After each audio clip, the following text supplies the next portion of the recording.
Hello hello جی فرمائیں، کون فرما رہے تھے آپ؟ جی حضرت فرمائیں، کون بول رہا ہے؟ عبدالباسط جی فرمائیں۔ یہ آپ سے بات کرنی تھی استمداد بتائیں نا، بغیر اللہ پر۔ آپ کون بات کر رہے ہیں؟ بتا تو دیا میں نے۔ مطلب کس جماعت سے تعلق ہے، آپ کیسے بتائیں نا؟ میرا تعلق جماعتی اہل حدیث سے ہے۔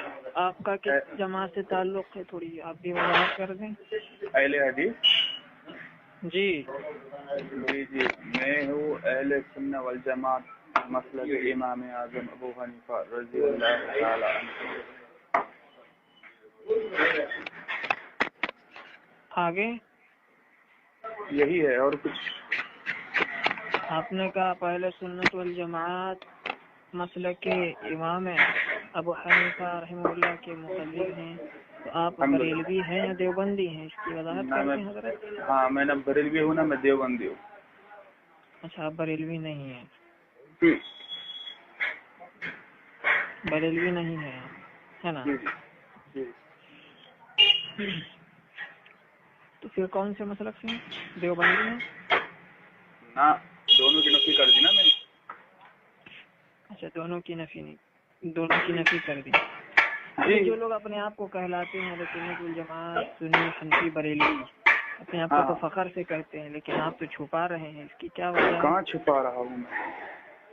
آپ نے میرے دل کی بات جان لی کیا؟ میں چھپا رہا ہوں؟ نہیں، میں یہ کہہ رہا ہوں کہ جیسے آپ کے علماء کرام ہیں، مفتیان کرام ہیں، وہ فخر سے کہتے ہیں کہ میں سنی، حنفی، بریلوی ہوں، لیکن ہاں تو آپ کیا ہو، اپنے بریلوی ہونے کے منکر بن رہے ہیں، تو اس آپ لیے نے، چھوڑیں جو بھی ہو، خیر آگے نہیں بات ہوگی۔ ایک بار اس سے پہلے بات کر لے کہ آپ کو علم غیب ہو گیا بالکل، کہ میں چھپا رہا ہوں؟ پھر کیسا بولا آپ نے؟ میں چھپا نے رہا کہا بولتے کہ ہیں۔ کیا وجہ ہے کہ آپ اپنے آپ کو بریلوی نہیں کہہ رہے ہیں؟ اب میں یہ کہہ جماعت رہا ہوں کہ اسلامی جبکہ بھی، آپ اب کے میں علماء کرام، مفتیان اکرام اس بات کو تسلیم کرتے ہوئے ہیں، فخر سے کہتے کہ اب ہاں میں خود حنفی کو بریلوی۔ جماعت اسلامی بولوں گا تو آپ تسلیم کر لو گے؟ نہیں، آپ ٹھیک ہے، آپ جو بول رہے تو ہیں ٹھیک بھائی ہے، میں، کوئی بات نہیں۔ آپ کو اس سے کیا کرنا ہے؟ مجھے بات کرنی ہے آپ سے استمداد بغیر اللہ پر۔ اچھا ہاں بتائیں، کیا بتائیں؟ کیا موقف ہے آپ کا، اس سے کیا بات کرنا چاہ رہے ہیں؟ یہ تو بتائیں نا آپ۔ میں آپ سے بات کرنا چاہ رہا ہوں کہ غیب میں مدد طلب کرنا، انبیاء و اولیاء سے، غیر اللہ سے مدد طلب کرنا، اچھا اس کے متعلق مجھے آپ سے گفتگو کرنی ہے۔ جی تو ڈیبیٹ کرنی ہے آپ کو یا پھر سوال جواب کا سیکشن لگانا ہے ہمیں؟ آپ جو چاہیں۔ آپ بتائیں نا، آپ کیا کو پسند کرنا؟ اختیار دیا آپ، آپ کو اختیار دیا اچھا میں نے۔ ڈیبیٹ کر لیتے ہیں پھر انشاءاللہ ہم اس سے۔ چلیے ٹھیک ہے، کوئی دقت نہیں۔ جی ڈیبیٹ کر لیتے ہیں الحمدللہ۔ تو مجھے آپ نے سب سے پہلے کہا کہ آپ مسئلہ کے اہل حدیث سے آپ تعلق رکھتے ہیں، ٹھیک ہے؟ جی، دوسری بات، میں نے بتا دیا کہ میں مسلک میرا کیا ہے، میں کس جماعت سے تعلق رکھتا ہوں۔ تیسری بات ٹھیک ہے۔ یہ ہے کہ ہم اولیاء ایزان اور انبیاء علیہ الصلوۃ والسلام سے ہم جو مدد مانگتے ہیں، یہ ہم مستحب امر، ہم اس کو کیا کہتے ہیں، قرآن اور حدیث، اس پہ کثیر، اس کے جواز پہ دلائل موجود ہے۔ اور دوسری بات، میں اپنے ماخذ بھی بتا دیتا ہوں، قرآن، حدیث، اجماع اور قیاس شرعی، ٹھیک ہے؟ اب میں نے بتا دیا، اب آپ مجھے یہ بتا دیں کہ آپ ان اللہ والوں سے مدد پہ آپ اپنا دعویٰ، جوابی دعویٰ کیا رکھتے ہیں؟ کیونکہ آپ جو، کیونکہ آپ جو دعویٰ بتائیں گے وہ آپ کے مسلک اہل حدیث کے ماتحت بتائیں گے کہ ان کا اس پہ کیا موقف ہے۔ اور انشاءاللہ میں اہل سنہ والجماعت کے بڑے بڑے ائمہ، محدثین، مورخین، فقہاء اکرام سے بتا دوں گا کہ ان کا اس بارے میں نظریات کیا تھا، ٹھیک ہے؟ تو جو بتائیں گے آپ ان سے پیش کرنا ہے اپنے، بولیے۔ ٹھیک ہے، الحمدللہ وحدہ والصلاۃ والسلام علی من لا نبی بعدہ۔ محترم نے اپنے 4 اصول بیان فرمائے، قرآن، حدیث، اجماع، قیاس۔ حالانکہ محترم کو یہی نہیں معلوم کہ بات استمداد بغیر اللہ یہ عقیدے کا مسئلہ ہے اور عقیدہ میں قیاس حجت نہیں، ٹھیک ہے۔ آپ اٹھا لیں، آپ کے بڑے بڑے اعلیٰ حضرت اور بھی دیگر آپ کے اکابرین نے اس بات کو تسلیم کیا کہ جو عقائد ہے وہ قطعی الدلالہ و قطعی الثبوت سے ثابت ہوں گے، یہاں تک کہ آپ نزدیک اگر خبر واحد صحیح بھی ہو تو حجت نہیں، ٹھیک ہے۔ تو یہاں قیاس نہیں چلے گا، قیاس آپ خارج کر دیجیے۔ دوسری بات آپ نے یہ بتائیں، آپ نے کہا کہ ہم انبیاء کرام اور اولیاء کرام کے لیے مدد کے قائل ہیں اور بڑے بڑے محدثین سے پہلے تو آپ قرآن پڑھائیں گے، ٹھیک ہے، اسے ثابت کریں گے۔ اور تیسری بات مجھے آپ یہ بتائیں گے کہ اگر کوئی انبیاء و اولیاء سے مدد کرنے کا منکر ہے تو اس پر آپ کے مفتیان کرام اور آپ کے جماعت کے نزدیک اس کے منکر پر کیا حکم لگے گا، اس کی آپ وضاحت کر دیں۔ ہو گیا آپ کا؟ جی۔ ببرکت بسم اللہ اللہم لا تسلط علینا من لا یرحمنا۔ دوستو سب سے پہلی بات تو امام احمد رضا رحمۃ اللہ تعالی علیہ المتوفی 1270 ہجری کا انہوں نے کہا ہے کہ عقائد میں، ٹھیک ہے، قیاس کو ہم نہیں لیتے۔ تو سب سے پہلی بات یہ عبارت آپ پیش کریں گے، اس سے آپ اپنی جان نہیں چھڑا سکتے۔ دوسری بات دوستو، میں نے اپنا دعویٰ بتایا، اپنے شرع ادلہ بتایا کہ میرے کیا ہے ماخذ۔ تیسری بات میں نے ان سے اپنا جواب دعویٰ بتانے کے لیے کہا تھا اور حکم شرع بتانے کے لیے کہا تھا، ادھر یہ نظر بھی نہیں ڈالے۔ اور چوتھی بات دوستو یہ کہتے ہیں کہ کہتے قرآن پہ سب سے پہلے تم پیش کرو، سلف کی طرف مت آؤ۔ اس سے یہ بات ثابت ہو جاتی ہے کہ سلف و صالحین قرآن کے خلاف عمل کرتے تھے، ٹھیک ہے، اس سے ایک تعصب یہ جاتا ہے۔ تو آپ کیا بول رہے ہیں وہ آپ پہلے بولنے سے پہلے اپنے الفاظوں پر غور کریں، پھر انشاءاللہ آپ بولیں، ٹھیک ہے۔ اس سے پہلے جو میں نے آپ سے مطالبہ کیا تھا آپ وہ پہلے یہاں پر میرا مطالبہ پورا کر دے، ٹھیک ہے، بولے۔ حضرت یہ کہتے ہیں کہ عقائد میں قرآن، حدیث، اجماع اور قیاس، آپ مجھے دکھائیں گے قیاس کہاں؟ تو آپ نے جو یہ کہا کہ ہمارے یہ اصول ہیں، عقائد میں ہم قیاس حجت لیتے ہیں، تو آپ اپنی کسی معتبر کتاب سے یہ ثابت کریں گے کہ قیاس آپ کے نزدیک عقائد میں حجت ہے۔ میں نے کہا عقیدہ کہاں سے ثابت ہوتا، آپ اس کی وضاحت کریں اپنے قابلین کی روشنی میں کہ عقیدہ کہاں سے ہوتا ہے، کیا قیاس قطعی الدلالہ و قطعی الثبوت ہے یا نہیں، اس کی وضاحت کر دیں۔ دوسری بات آپ نے کہی کہ غیر اللہ سے مدد مانگے، آپ اکابرین سلف و صالحین کی طرف میں۔ ارے بھائی میں نے کہا کہ بزرگان دین، پہلے بزرگان دین ہے، پہلے قرآن آپ پیش کریں گے، پھر اس کے ماتحت آپ سلف و صالحین و مفسرین و دیگر علم محدثین کے اقوال پیش کریں گے، ٹھیک ہے نا۔ اور آپ نے کہا، میں نے آپ سے پوچھا تھا کہ جو اولیاء سے اور انبیاء سے مدد مانگنے کا منکر ہے اس پر آپ کی جماعت کا کیا شرعی حکم لگے گا، اس کو آپ ختم کر دیے، ٹھیک ہے۔ میرا اس پر یہ دعویٰ ہے کہ انبیاء کرام و اولیاء کرام سے غیب میں مدد طلب کرنا، ٹھیک ہے، غیب میں مدد طلب کرنا ما فوق الاسباب، ٹھیک، یہ مدد طلب کرنا یہ شرک ہے، یہ میرا دعویٰ ہے، ٹھیک ہے۔ ہو گیا آپ کا دعویٰ؟ بولیں آپ۔ ببرکت بسم اللہ۔ دوستو سب سے پہلے بات تو جو دعویٰ کرتا ہے دلیل اس کے ذمہ ہوتی ہے، میرے ذمہ ہوتی ہے۔ میں نے پہلے مستحب کہا تھا، ٹھیک ہے، مستحب کیا عقائد میں شامل ہوتا ہے؟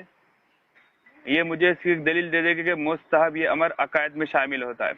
میں ایک اس پر مثال پیش کرتا ہوں، ٹھیک ہے۔ نبی علیہ الصلوۃ والسلام نے فرمایا ہے کہ ان سے ایک شخص آتے پوچھتے یا رسول اللہ صلی اللہ علیہ وسلم اسلام میں سب سے بہترین چیز کیا ہے، عمل کیا ہے؟ اپنے مفہوم اپنے انداز میں سمجھا رہا ہوں۔ مختار کل فرماتے ہیں کہ تم لوگوں کو کھانا کھلاؤ، ٹھیک ہے۔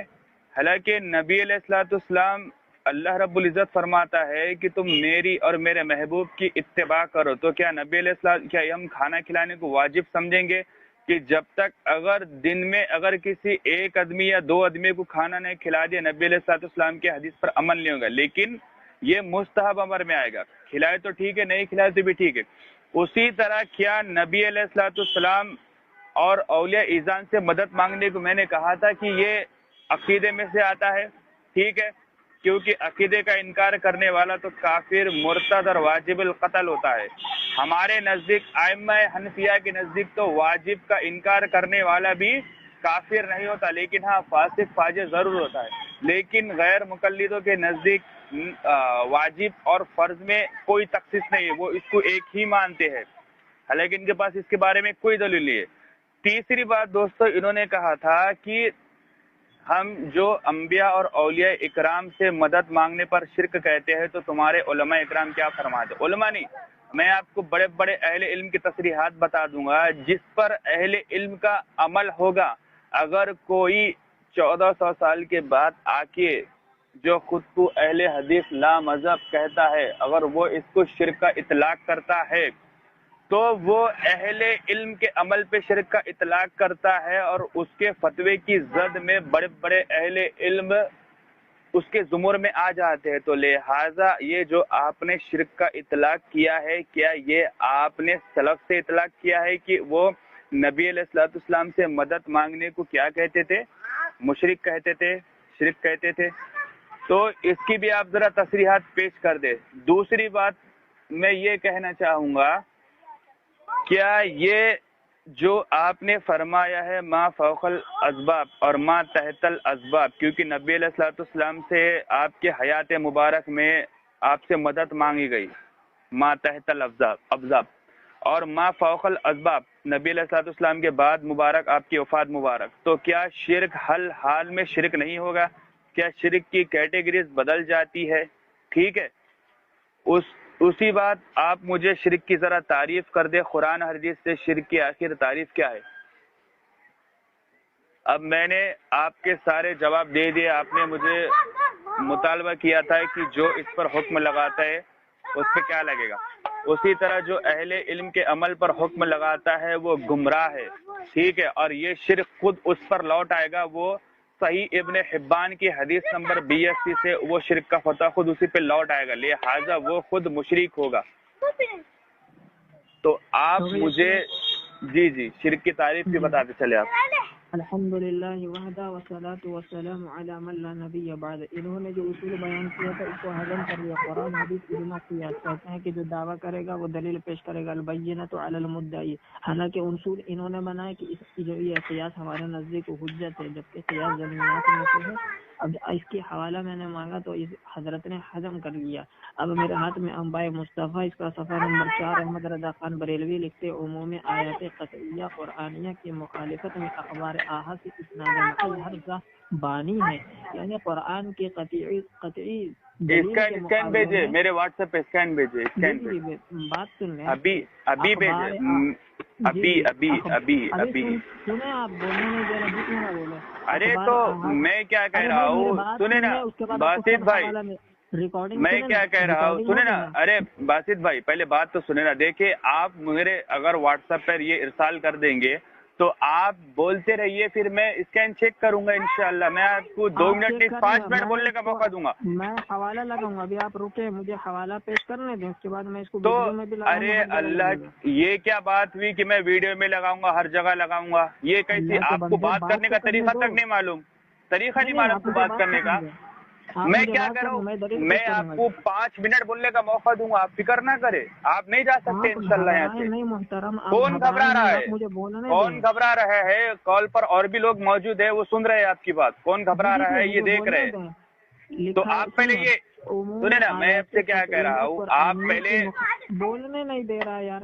ارے باسط بھائی میں کیا کہہ رہا ہوں، آپ پہلے اسکین دیتے پھر پڑھے نا. ارے بھیج رہا ہوں نا یار، سن تو نہیں. ہاں بھیج پہلے بھیج. آیات قطعیہ قرآنیہ کی مخالفت میں اخبار آحاد سے اسناد محض فرزبانی ہے، اور انباء مصطفیٰ کا صفحہ نمبر 289 میں لکھا ہے کہ عموم آیات قطعیہ قرآنیہ کے مقابلے میں اخبار آحاد سے اسناد محض غلط ہے.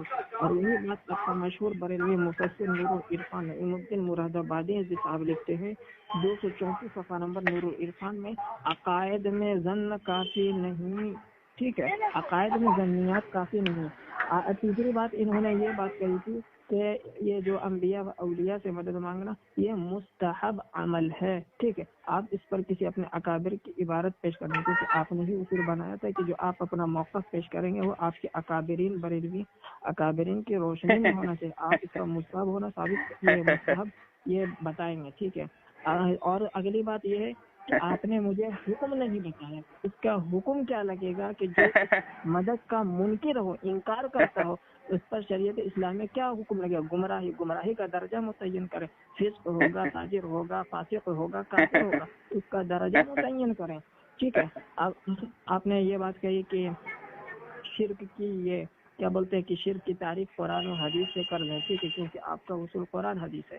میں کہتا ہوں آپ شرک کی تعریف یہ امام ابو حنیفہ رحمہ اللہ سے یہ بات ثابت کر دیں. ٹھیک ہے، یہ بات ثابت کر دیں، کیونکہ آپ کے مفتی احمد یار خان نعیمی جاء الحق میں لکھتے ہیں کہ مقلد کی دلیل اس کے امام کا قول ہوتا ہے. اور ایک بات مسلم الثبوت اور التضیح مع التلویح، یہ فقہ حنفی کی معتبر کتاب، اس میں اصول بیان کیا گیا ہے کہ اما المقلد فمستندہ قول مجتہد، کہ مقلد کی دلیل اس کے امام کا قول ہوتا ہے. ٹھیک ہے، مقلد کی دلیل اس کے امام کا قول ہوتا ہے. تو آپ اپنے امام صاحب سے یہ بات ثابت کریں گے کہ یہ جو عقیدے کا جو مسئلہ ہے اس میں کیا بولتے ہیں قیاس جائز ہے یا نہیں. جو بات آپ ثابت کریں گے اپنے اصول کی روشنی میں آپ ثابت کریں گے. اس کا مستحب ہونا اپنے امام صاحب سے ثابت کریں گے. ٹھیک ہے.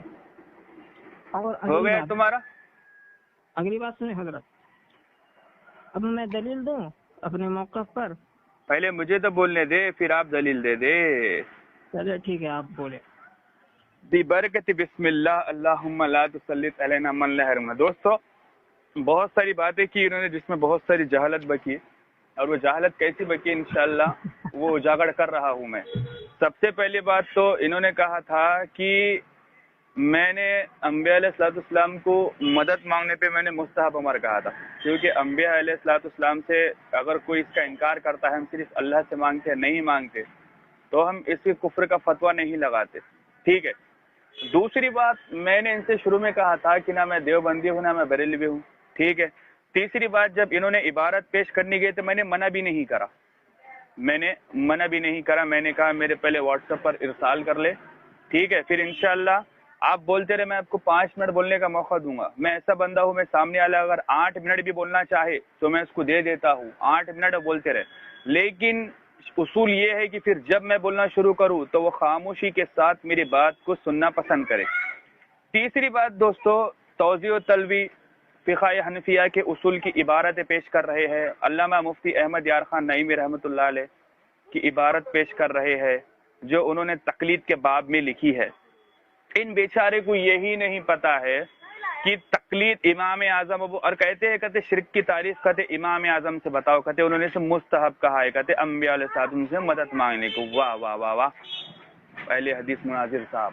سب سے پہلی بات تو ان کو یہ پتہ ہونا چاہیے کہ ہم تقلید کرتے کہاں پہ. ہم تقلید کرتے ہیں غیر منسوخ متعارض مسائل میں. ٹھیک ہے. دوسری بات، جس میں دلیل موجود ہے تو ہم ادھر امام کے پیچھے کیوں جائیں گے. میں ایک مثال دیتا ہوں. اب ایک حدیث ہے، حدیث میں آیا ہے کہ اگر مکھی گر جائے تو اس مکھی کو نکال کر پانی پی لینا چاہیے، کیونکہ اس کے پر میں شفا ہوتی ہے اور ایک پر میں اس کے کیا ہوتی ہے، بیماری ہوتی ہے. ٹھیک ہے. اگر شفا ہوتی ہے انشاءاللہ شفا ملیں گے، اور اللہ بیماری اگر اپنے حق میں قبول نہ کرنا چاہے تو یہ اور بھی اچھی بات ہے. دوسری بات، اب آتے ہیں، اب پانی میں کاکروچ گر گیا تو اس کے بارے میں کیا حکم ہے.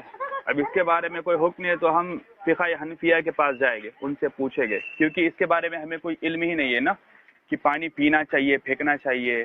ہاں، اگر کتا وضو کے پانی میں گر گیا اور لوگ 10 دن سے نماز پڑھ رہے ہیں تو وہ پانی کب سے نجس مانا جائے گا، وضو کب سے دوہرا جائے گا. اس کے بارے میں قرآن حدیث سے کوئی واضح دلیل موجود نہیں ہے تو ہم فقہاء اکرام کے پاس جائیں گے. اسی طرح ان بیچاروں کو یہ معلوم ہونا چاہیے کہ ہم تقلید کرتے کہاں پر. ٹھیک ہے. دوسری بات، تھوڑی تیاری کر آنا تھا. تیسری بات دوستو، مجھے کہتے ہیں کہ کہتے امام اعظم شرک کی تعریف کرو. یہ ایک دم جہالت ہے ان کی. خود شرک کا فتویٰ لگا رہے ہیں اور مجھے کہتے ہیں کہ کہتے میں امام اعظم سے شرک کی تعریف کروں. ماشاءاللہ مناظر صاحب. تیسری بات دوستو، جب میں نے ان سے کہا تھا کہ جو نبی علیہ الصلوۃ والسلام سے مدد مانگنے پہ شرک کا اطلاق کرتا ہے تو میں نے پہلے تو حکم بتا دیا نا. میں نے حکم پہلے بتا دیا کہ وہ خود مشرک ہوگا، اسے شرک ثابت کرنا ہوگا. کیونکہ میں نے صحیح ابن حبان کی حدیث نمبر 82 بھی پڑھی کہ نبی علیہ الصلوۃ والسلام کے پاس صحابہ اکرام کو تعلیم دے رہے صحابہ اکرام کو نبی علیہ الصلوۃ والسلام کہ اگر کسی نے کسی پر شرک کا الزام لگایا اور اگر وہ مشرک نہیں ہوا تو یہ الزام لگانے والے پہ یہ شرک لوٹے گا. تو میں نے تو حکم تو حدیث سے لگایا نا. دوسری بات کہتے تم نے دلیل 4 بتائے، قرآن، حدیث، اجماع اور قیاس شرعی. کہتے عقائد میں قیاس کو جائز نہیں ہے لینا. تو میں نے کہا تھا اعلیٰ حضرت کی عبارت پیش کرے آپ. تو دوستو پہلے دعویٰ کس کا تھا کہ تمہارے اعلیٰ حضرت نے کہا ہے. تو ان کا کام کیا تھا؟ اعلیٰ حضرت رحمۃ اللہ علیہ کی عبارت میرے واٹس ایپ پر ارسال کرتے. تو انہوں نے ابھی تک نہیں کیا، الٹا میرے اوپر ڈال دیا کہ تم دلیل دو. بھائی یہ میرے اصول ہے. کیا جب میں نے شروع میں بریلوی اور دیوبندی کی نفی کر دی تھی تو میں نے ان سے کہا تھا کہ میرے کو بریلوی اکابر کو عبارت پیش مت کرو، حالانکہ میں ان سے خود کہا کہ میرے واٹس ایپ پہ عبارت پیش کرو، پھر بھی میں الحمدللہ ان کا جواب دوں گا. ٹھیک ہے، تو لہٰذا آپ بات وہ کرے جو آپ کو سمجھ آئے. ٹھیک ہے، کیونکہ جاہل کی ایک نشانی یہ ہوتی ہے کہ وہ سوال سمجھنے سے پہلے جواب دینا شروع کرتا ہے. تو اس کیٹیگریز کے لوگوں میں اپنا ہے. ٹھیک ہے، تو لہٰذا آپ نے دعویٰ کر دیا، جواب دعویٰ میں آپ نے دے دیا کہ یہ شرک ہے. تو اب میں آپ کے دعوے پہ تنقیحات کر رہا ہوں کہ آپ شرک کی تعریف کریں. اسی طرح آپ میرے دعوے پہ تنقیحات کر سکتے ہیں. ٹھیک ہے، آپ کو بالکل بھی حق ہے اور یہ اصول ہے. تو آپ پہلے شرک کی تعریف کریں، انشاءاللہ پھر آگے بات ہوگی. الحمدللہ وحدہ والصلاۃ والسلام علی من لا نبی بعدہ. محترم عزیز نے سب سے پہلے بات یہ کہی تھی، اپنا اصول بیان کیا تھا کہ عقائد میں قرآن، حدیث، اجماع، قیاس. آگے چل کر موصوف نے یہ کہا تھا کہ جو دعویٰ کرے گا وہ دلیل پیش کرے گا، لیکن بیچارے کے پھندے میں خود اٹک گیا. میں کہہ رہا ہوں کہ آپ نے جب دعویٰ کے لیے اصول بیان کر دیا کہ یہ قیاس شرعی جو ہے ہمارے نزدیک حجت ہے. میں نے کہا ظنیات میں سے آپ کے نعیم الدین مراد آبادی آپ کے مقیاس حنفیت والا لکھ رہا ہے، ہر کوئی لکھ رہا ہے کہ ظنیات عقائد میں حجت نہیں. آپ اپنے کسی معتبر کتاب کو ثابت کریں کہ یہ قیاس ہے جو آپ کے نزدیک عقائد میں حجت ہے. ٹھیک ہے، آپ یہ ثابت کریں کیونکہ آپ نے اصول بنایا ہے البینۃ علی المدعی، مدعی کے ذمہ دلیل ہوگا. اب آپ مجھ سے پوچھ رہے، میں نے تو پیش کر دیا، اب آپ پیش کریں گے. ٹھیک ہے، اپنے اصول کے مطابق آپ وہاں سے راہ فرار اختیار نہ کریں. دوسری بات انہوں نے میں نے جو کہی تھی کہ اب یہ کہتے ہیں کہ تقلید کہاں ہوتی ہے، ان کو یہی نہیں پتا. بالکل مجھے معلوم ہے تقلید، آپ نے کہا کہ مسائل منصوصہ متعارضہ میں تقلید کرتے ہیں، حالانکہ میں یہ بھی ثابت کروں کہ تقلید کا موضوع نہیں ہے فی الحال. ٹھیک ہے، لیکن میں نے اصول بیان کیا. آپ نے کہا تھا کہ شرک کی تعریف قرآن اور حدیث سے کرو. ٹھیک ہے، تو آپ یہ دکھائیں کہ جو تعریفات ہے لغات میں ہم قرآن و حدیث سے استدلال کرتے ہیں. لغت کی تعریف، لغت کو ہم قرآن و حدیث سے ثابت کرتے ہیں، تو آپ ہماری کسی معتبر کتاب سے ثابت کریں گے. ٹھیک ہے، اس الزامی جواب میں نے آپ سے کہا تھا کہ آپ شرک کی تعریف امام ابو حنیفہ رحمہ اللہ سے ثابت کریں. ٹھیک ہے، آپ نے کہا کہ ہم کس میں عقائد میں تقلید کرتے ہیں، آپ کو یہی نہیں معلوم. آپ جہالت تو آپ کے اصول پر ہو رہا ہے کہ آپ نے کہا کہ لغت، شرک کی تعریفات، اصطلاحات یہ قرآن و حدیث سے ثابت کریں. تو ہم نے کب دعویٰ کیا کہ جو تعریفات شرک کی تعریف ہم کتاب و سنت سے، آپ کسی ایک کہ لغات اصطلاحات بھی ہم کتاب و سنت سے پیش کرتے ہیں. تیسری بات آپ نے کہا کہ شرک جو ہوگا وہ ہر حال میں شرک جو ہوگی وہ ہر حال میں شرک ہوگا، چاہے آپ علیہ السلام زندگی میں آپ سے مدد طلب کرتے تھے اور بعد وفات طلب نہیں کرتے تھے، شرک ہوگا کہ نہیں. میں وضاحت کر دیتا ہوں. میں نے یہ کہا تھا کہ ما فوق الاسباب غیر مدد طلب کرنا. وائس کلیئر نہیں آ رہا، آپ کی وائس کلیئر نہیں آ رہی. جی حضرت، میں یہ کہہ رہا ہوں کہ میں شرک میں تفریق نہیں کر رہا ہوں. اچھا، میں نے یہ کہا ہے کہ ما فوق الاسباب میں مدد طلب کرنا، غیب میں مدد طلب کرنا، غیب میں مدد طلب کرنا، ما فوق الاسباب میں مدد طلب کرنا، جہاں اسباب نہ ہو، اسباب منقطع ہو جائے، انقطاع ہو جائے، وہاں مدد طلب کرنا یہ شرک ہے.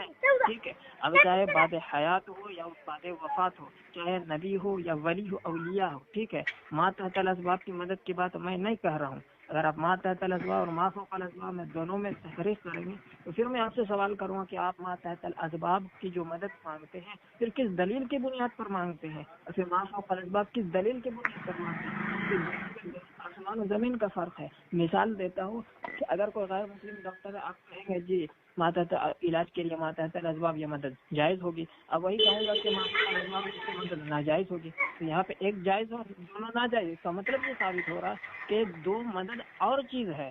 اس کو خلط ملط مت کیجیے گا. اگر آپ دونوں کو ملائیں گے تو میں آپ کو دلائل پیش کرنے پڑیں گے، ٹھیک ہے؟ اور اگلی بات اور آخری بات آپ نے کیا کہی تھی؟ ہاں، اب میں اپنے دعوے پر دلیل پیش کروں گا۔ پہلے شرک کی تعریف۔ جی حضرت، شرک کہتے کہ شرک کہتے کسے ہے؟ اگر پہلے یہ بات واضح ہو جائے گی تو انشاءاللہ آگے کی گفتگو کلیئرلی ہو جائے گی۔ جس طرح سے ہم تقلید پہ بات کرنے سے پہلے تقلید کی تعریفات پہ گفتگو کرتے ہیں تو آگے کے معاملات کلیئر ہو جاتے ہیں، اسی طرح پہلے آپ کو بتانا ہوگا کہ شرک کہتے کسے ہے۔ آپ پہلے اپنے لفظوں پہ دھیان دیں پھر بولے آپ۔ جی شیخ، حضرت نے فرمایا کہ شرک کی تعریف کیا ہے، ٹھیک ہے؟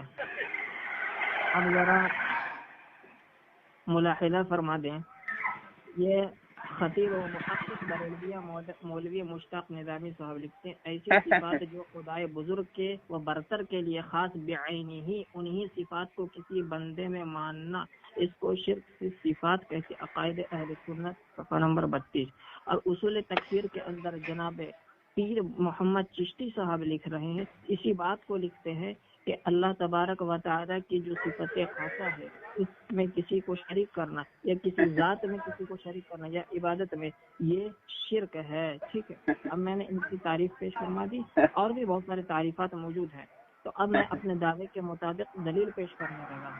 اور قرآن مجید کی سب سے پہلے میں دلیل پیش کروں گا، ٹھیک ہے حضرت؟ تو آپ فاطر آیت نمبر 13، 14، کون سی سورہ؟ اللہ رب العزت کون سی سورہ ہے تو بتائے نا۔ سورہ فاطر آیت نمبر 13، 14، 15۔ اللہ رب العزت ارشاد فرماتا ہے، والذین تدعون من دونه ما يملكون من قطمیر ان تدعوهم لا يسمعوا دعاءکم ولو سمعوا ما استجابوا لكم ويوم القيامة يكفرون بشرككم ولا ينبئك مثل خبير يا أيها الناس أنتم الفقراء إلى الله والله هو الغني الحميد۔ ترجمہ میں پیش کرنے لگا ہوں۔ البیان، یہ ہے بریلوی حضرات کے غزالی دورہ اور غزالی زمان کا لقب ملا ہے، یہ ترجمہ کرتے ہیں۔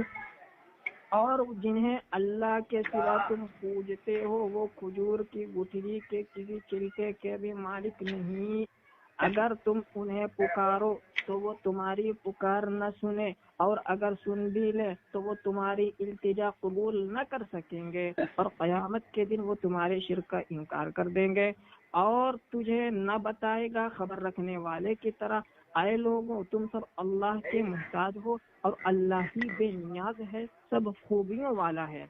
اب ذرا کنز ایمان کا ترجمہ ملاحظہ فرمائیے، والذین تدعون من دونہ ما یملکون من قطمیر۔ احمد رضا خان فاضل بریلویوں کے مجدد اس کا ترجمہ کرتے، اور اس کے سوا جنہیں تم پوجتے ہو دانا خرما کے چھلکے تک کے مالک نہیں، ٹھیک ہے؟ اب اس کا ترجمہ میں پیش کرنے لگا، پیر کرم شاہ بھیروی ضیاء القرآن، والذین تدعون من دونہ ما یملکون من قطمیر۔ اب یہاں یہ حضرت ترجمہ کر رہے ہیں، اور وہ جن کی تم پوجا کرتے ہو اللہ کے علاوہ وہ کھجور کے گٹھلی کے چھلکے کے بھی مالک نہیں۔ اب آئیے یہاں پر، والذین تدعون من دونہ ما یملکون من، جنہیں پکارتے ہیں وہ کسی بھی کھجور کے گٹھلی کے چھلکے کے بھی مالک نہیں، اور اگر انہیں پکارو تو نہ سن سکیں گے تمہاری پکار کو، اور اگر بالفرض سن بھی لیں تو تمہاری التجا قبول نہ کر سکیں گے، اور روز قیامت ساتھ تمہارے شرک کا اعلان کر لیں گے۔ پتہ یہ چلا رضا خانی بریلوی جتنے بھی انبیاء و اولیاء، بیڈ لینگویج نہیں، ٹھیک ہے؟ بریلوی حنفی حضرات جن کو بھی انبیاء اولیاء کو پکارتے ہیں، آیت کریمہ تو بتا رہی ہے کہ وہ کھجور کے گٹھلی کے چھلکے کے بھی مالک نہیں، قیامت کے دن وہ ان کی شرک کا اعلان کر دیں گے۔ اچھا جی بالکل ہو گیا آپ کا؟ اپنی بات کریں، بالکل ببرکت بسم اللہ اللہم لا تسلط علینا من لا یرحمنا۔ دوستو سب سے پہلی بات تو جتنی بھی بکی انہوں نے بہت ساری جہالت بکی جس کا حقیقت کے ساتھ دور دور تک کوئی لینا دینا نہیں ہے، ٹھیک ہے؟ سب سے پہلی بات تو میں نے انہیں کہا تھا شرک کی تعریف کر دے، شرک کہتے کسے ہے، ٹھیک ہے؟ تو اس سے یہ تو بات سمجھ میں آ گئی کہ یہ ان کے پاس بریلوی اکابر علماء کے قدموں میں جھکنے کے علاوہ کوئی راستہ نہیں ہے شرک کی تعریف کے واسطے. ٹھیک ہے کہ شرک کی تعریف ہمیں اگر ملے گی تو بریلوی اکابر علماء کی بارگاہ میں ہمیں حاضری لگانا ہوگا، اس کے بعد ہمیں کوئی تعریف نہیں ملے گی. تو میں نے ان سے کہا تھا شرک کی تعریف آپ مجھے بتا دیں، شرک کہتے کسے؟ قرآن کی کوئی آیت پڑھے یا حدیث پڑھے. تدعون من دون اللہ پر جا رہے ہیں انشاءاللہ. من دون اللہ کون کون آتے ہیں، کسے کہتے ہیں انشاءاللہ وہ آگے بتاؤں گا. سنیں میری بیچ میں نہ بولے، برداشت کرے، میرے برداشت کرے. جب آپ کی ٹرم آئیں گے تو تب بولے آپ. ٹھیک ہے برداشت. میں نے قرآن غلط پڑھا ہی نہیں، میں نے کہا من دون اللہ اور من دون اولیاء، یہ جتنے بھی قرآن سنے نا میں کیا کہہ رہا ہوں اپنی ٹرم میں بولے آپ. برداشت کرے آپ میری، برداشت کرے جی، برداشت کرے. تو دوستو سب سے پہلی بات میں نے ان سے کہا تھا کہ آپ مجھے شرک کی تعریف کر دے. شرک کہتے کسے آئے؟ اگر شرک کی تعریف اگر واضح آ جائے گی ٹھیک ہے تو ہمیں پتہ چل جائے گا کہ آخر شرک کہتے کسے ہے. اور اگر کوئی اس سے مدد مانگ رہا ہے، کیونکہ انہوں نے کہا ہے جو انہیں سورہ فاتر کی آیت پڑھی ٹھیک ہے، اس میں جو اللہ رب العزت کی ذاتی صفت ہے وہ بندوں میں مانے جائے تو وہ شرک ہے. اللہ رب العزت کیا ہے؟ اللہ رب العزت ہمیشہ زندہ رہنے والا ہے. ٹھیک ہے، اگر یہ صفت اگر کوئی ابن تیمیہ میں مان لے تو وہ کیا ہو گیا؟ وہ شرک ہو گیا. ٹھیک ہے، تو ایسی صفت گنوا رہے ہیں. تو اسی طرح میں نے آپ سے پہلے کہا تھا شروع میں کہ آپ پہلے شرک کی تعریف کر لیں. شرک کی تعریف کیا ہے دوستو؟ یہ میرے ہاتھ میں کتاب ہے غیر مقلدوں کی، انہوں نے کہا تھا اصول ستے، یہ مقالات زبیر علی زئی کی کتاب ہے. ابھی تک دوستو میرے واٹس ایپ پہ انہوں نے وہ اسکین ارسال نہیں کیا. یہ میرے ہاتھ میں کتاب ہے زبیر علی زئی کی مقالات جلد 6، اس کا صفحہ نمبر 102. زبیر علی زئی لکھتا ہے کہ اہل حدیث کا مذہب ہے دین کے اصول 4 ہے: قرآن، حدیث، اجماع امت اور قیاس مجتہدین. ٹھیک ہے، اور یہی بات غیر مقلدوں کا محدث العصر مولانا روپڑی نے اہل حدیث کا مذہب کے پیج نمبر 58 پر یہی بات لکھی ہے کہ اہل حدیث کے 4 اصول ہے: قرآن، حدیث، اجماع امت اور قیاس مجتہدین. ٹھیک ہے، اب یہ اور بات ہے کہ مجتہدین میں کس کس کو لیتے ہیں. تو لہٰذا ان کے گھر سے میں نے ثابت کر دیا کہ اصول دین میں کتنے مذہب ہوتے ہیں؟ 4 مذہب اصول کا. تو دوستو سب سے پہلی بات تو اسی لیے میں نے کہا تھا کہ نہ میں بریلوی ہوں نہ میں دیوبندی ہوں، لیکن میرے اصول کتنے ہیں؟ 4 شرعی ادلہ: قرآن، حدیث، اجماع اور قیاس شرعی. تو بہرحال انہوں نے بہت ساری ایسے باتیں کر دی جس کا حقیقت کے ساتھ دور دور تک کوئی لینا دینا نہیں. تو انہیں پہلے چاہیے تھے کہ پہلے شرک کی تعریف کر دیتے، اور بیچارے نے دلیل بھی پڑھنا شروع کر دی. دوستو اللہ رب العزت اپنے پاک کلام میں سورہ فاتحہ میں فرماتا ہے: ہر ہمیں ان کی راہ پر چلا جن پر تو نے انعام کیا ہے. اس کی اب انعام اللہ رب العزت نے کن پہ کیا؟ اسی اللہ رب العزت اپنے پاک کلام میں فرماتا ہے کہ صالحین نیک لوگ. دوستو علامہ سمحودی المتوفا 855 ہجری وفاء الوفا کی جلد 4 اور صفحہ نمبر 544 پہ ایک واقعہ لکھتے ہیں کہ ایک اللہ کے ولی حضرت ابراہیم رحمت اللہ تعالی علیہ مسجد نبوی میں تھے. وہ آئے تھے اور انہوں نے کہا کہ مجھے بہت زور سے بھوک لگی ہے، یا رسول اللہ صلی اللہ علیہ وسلم میں آج کی رات مہمان ہوں، مجھے روٹی چاہیے. تو امام سمحودی رحمت اللہ تعالی علیہ لکھتے ہیں کہ یہ بہت بڑے محدث بھی، وہ آ گئے اور ٹیک لگا کر بیٹھ گئے. ان کی نیند لگ گئی. نیند لگنے کے بعد امام سمحودی رحمت اللہ تعالی علیہ نے آگے لکھا ہے کہ خواب میں حضرت مولا مصطفیٰ صلی اللہ علیہ وسلم ان کے سامنے تشریف لائے اور علی کرم اللہ تعالی وجہ الکریم بھی تھے. ٹھیک ہے، اور انہوں نے فرمایا کہ میرے ہاتھ میں روٹی دی. روٹی دینے کے بعد انہوں نے وہ آدھی روٹی اس وقت کھا لی تھی، اور بعد میں جب امام سمحودی رحمۃ اللہ علیہ واقع لکھتے ہیں کہ آدھی روٹی جب ان کی مبارک نیند ہوشیار ہوئی تو وہ آدھی روٹی ان کے پاس موجود تھی.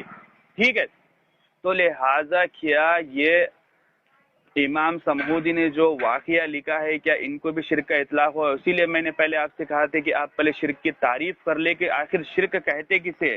انشاءاللہ آگے امام ذہبی رحمۃ اللہ علیہ کی کتاب سے بھی حوالہ دوں گا، بڑے بڑے ائمہ محدث ان کا حوالہ دوں گا میں. تو لہٰذا اسی لیے میں نے آپ سے کہا تھا کہ آپ پہلے شرک کی تعریف واضح کر دیں کہ شرک کہتے کسے ہے، کیونکہ صفت بندوں میں بھی پائی جاتی ہے. ٹھیک ہے، اللہ رب العالم کیا ہے؟ حیات ہے.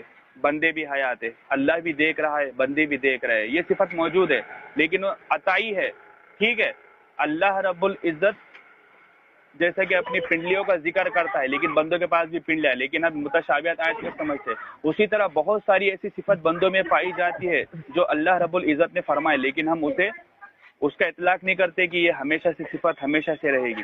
اسی لحاظ سے میں آپ سے سیران بھائی، انہوں نے جو اعلیٰ حضرت رحمۃ اللہ علیہ کی اور بریلوی اساتذہ کی کتابوں سے شرک کی تعریف کی تھی. سنے تو اس کا مطلب یہ تھا کہ وہ ذاتی طور پر اگر کوئی اللہ کے سوا کسی میں مانے، ذاتی طور پر اللہ کے بندے آپ کیوں بول رہے ہیں بیچ میں؟ نہیں نہیں بڑھیا، ان کو بولنے دے. نہیں اصول توڑنے تو نہیں بھی نا میری بات. آپ نے بہت ساری بات کی تھی. یہ میرے دوستوں میرے ہاتھ میں کتاب ہے، انہوں نے ایک بھی ارسال نہیں کی. یہ میرے ہاتھ میں کنز التعریفات کتاب ہے، اور اس کتاب کے مصنف ہے کنز التعریفات علامہ ظفر بکروی رحمۃ اللہ تعالی علیہ، ٹھیک ہے. اور اس کتاب کو میں نے کھول لیا ہے، اور علامہ شرک کی تعریف کرتے ہیں اس کے پیج نمبر 4 پر، ٹھیک ہے. اس کا پیج نمبر 3 ہے. شرک کی تعریف کرتے لکھتے شرک یہ ہے کہ اللہ تعالیٰ کے علاوہ کسی کو واجب الوجود ماننا، جیسا کہ مجوسیوں کا عقیدہ تھا کہ اللہ کے علاوہ کسی کو عبادت کرتے تھے، ٹھیک ہے. یہ علامہ ظفر قادری رحمۃ اللہ علیہ تعالی کنز التعریفات کے پیج نمبر 3 پر شرک کی تعریف لکھی ہے، ٹھیک ہے. پتہ چلا کہ ان کے پاس نہ قرآن سے دلیل ہے نہ حدیث سے دلیل ہے کہ شرک کہتے کسے ہے.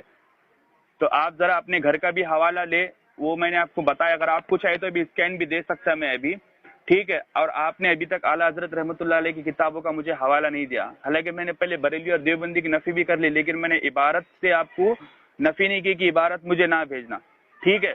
اور اعلیٰ حضرت رحمۃ اللہ تعالی علیہ اور مفتی احمد یار خان نعیمی رحمۃ اللہ علیہ سے بتا دوں گا کہ جاء الحق میں انہوں نے باب استعانت کے باب میں انہوں نے کثیر دلائل دیے ہیں، ٹھیک ہے. اور میں نے شروع میں کہا تھا کہ یہ عقیدے میں سے نہیں آتا، ٹھیک ہے. اور عقیدے کا انکار کرنا کفر ہے. اگر کوئی یہ کہتا ہے کہ ہم انبیاء سے مدد نہیں مانگتے، ٹھیک ہے، میں صرف اللہ سے مدد مانگتا ہوں، تو یہ کفر نہیں ہوگا، یہ شرک بھی نہیں ہوگا، اور نہ اس سے ہم گمراہی کا اطلاق کریں گے. اسی طرح جیسے کہ میں ایک مثال دیتا ہوں، اگر کوئی فرض نماز پڑھ رہا ہے، فرض نماز کیونکہ یہ عقیدے میں سے آتی ہے، ٹھیک ہے، اور یہ دلیل قطعی سے ثابت ہے. کسی شخص کو میں نے کہا کہ بھائی چل فرض نماز، کوئی نے کہا کہ جا میں نماز نہیں پڑھتا، ٹھیک ہے، میں نماز نہیں پڑھتا اور میں نماز کو مانتا بھی نہیں. اگر نماز کو نہیں پڑھتا تو وہ گنہگار تو ضرور ہوگا، ٹھیک ہے، فاسق فاجر تو ضرور ہوگا، ٹھیک ہے. نہیں پڑھتے کا انہیں اطلاق کیا. اسی طرح یہ کیونکہ یہ عقیدے میں سے آتا ہے، اسی طرح اگر ہم انبیاء اولیاء اذان کو اگر ہم استعانت پہ اگر عقیدے میں سے جوڑتے ہیں تو پھر اس کا انکار کرنے والے پہ ہم کفر شرک کے فتوی نہیں لگاتے، نہ ہم اس سے گمراہی کا اطلاق کرتے، ٹھیک ہے. ہم یہ کہتے ہیں کہ ٹھیک ہے وہ صرف اللہ سے مدد مانگنے کا قائل ہے.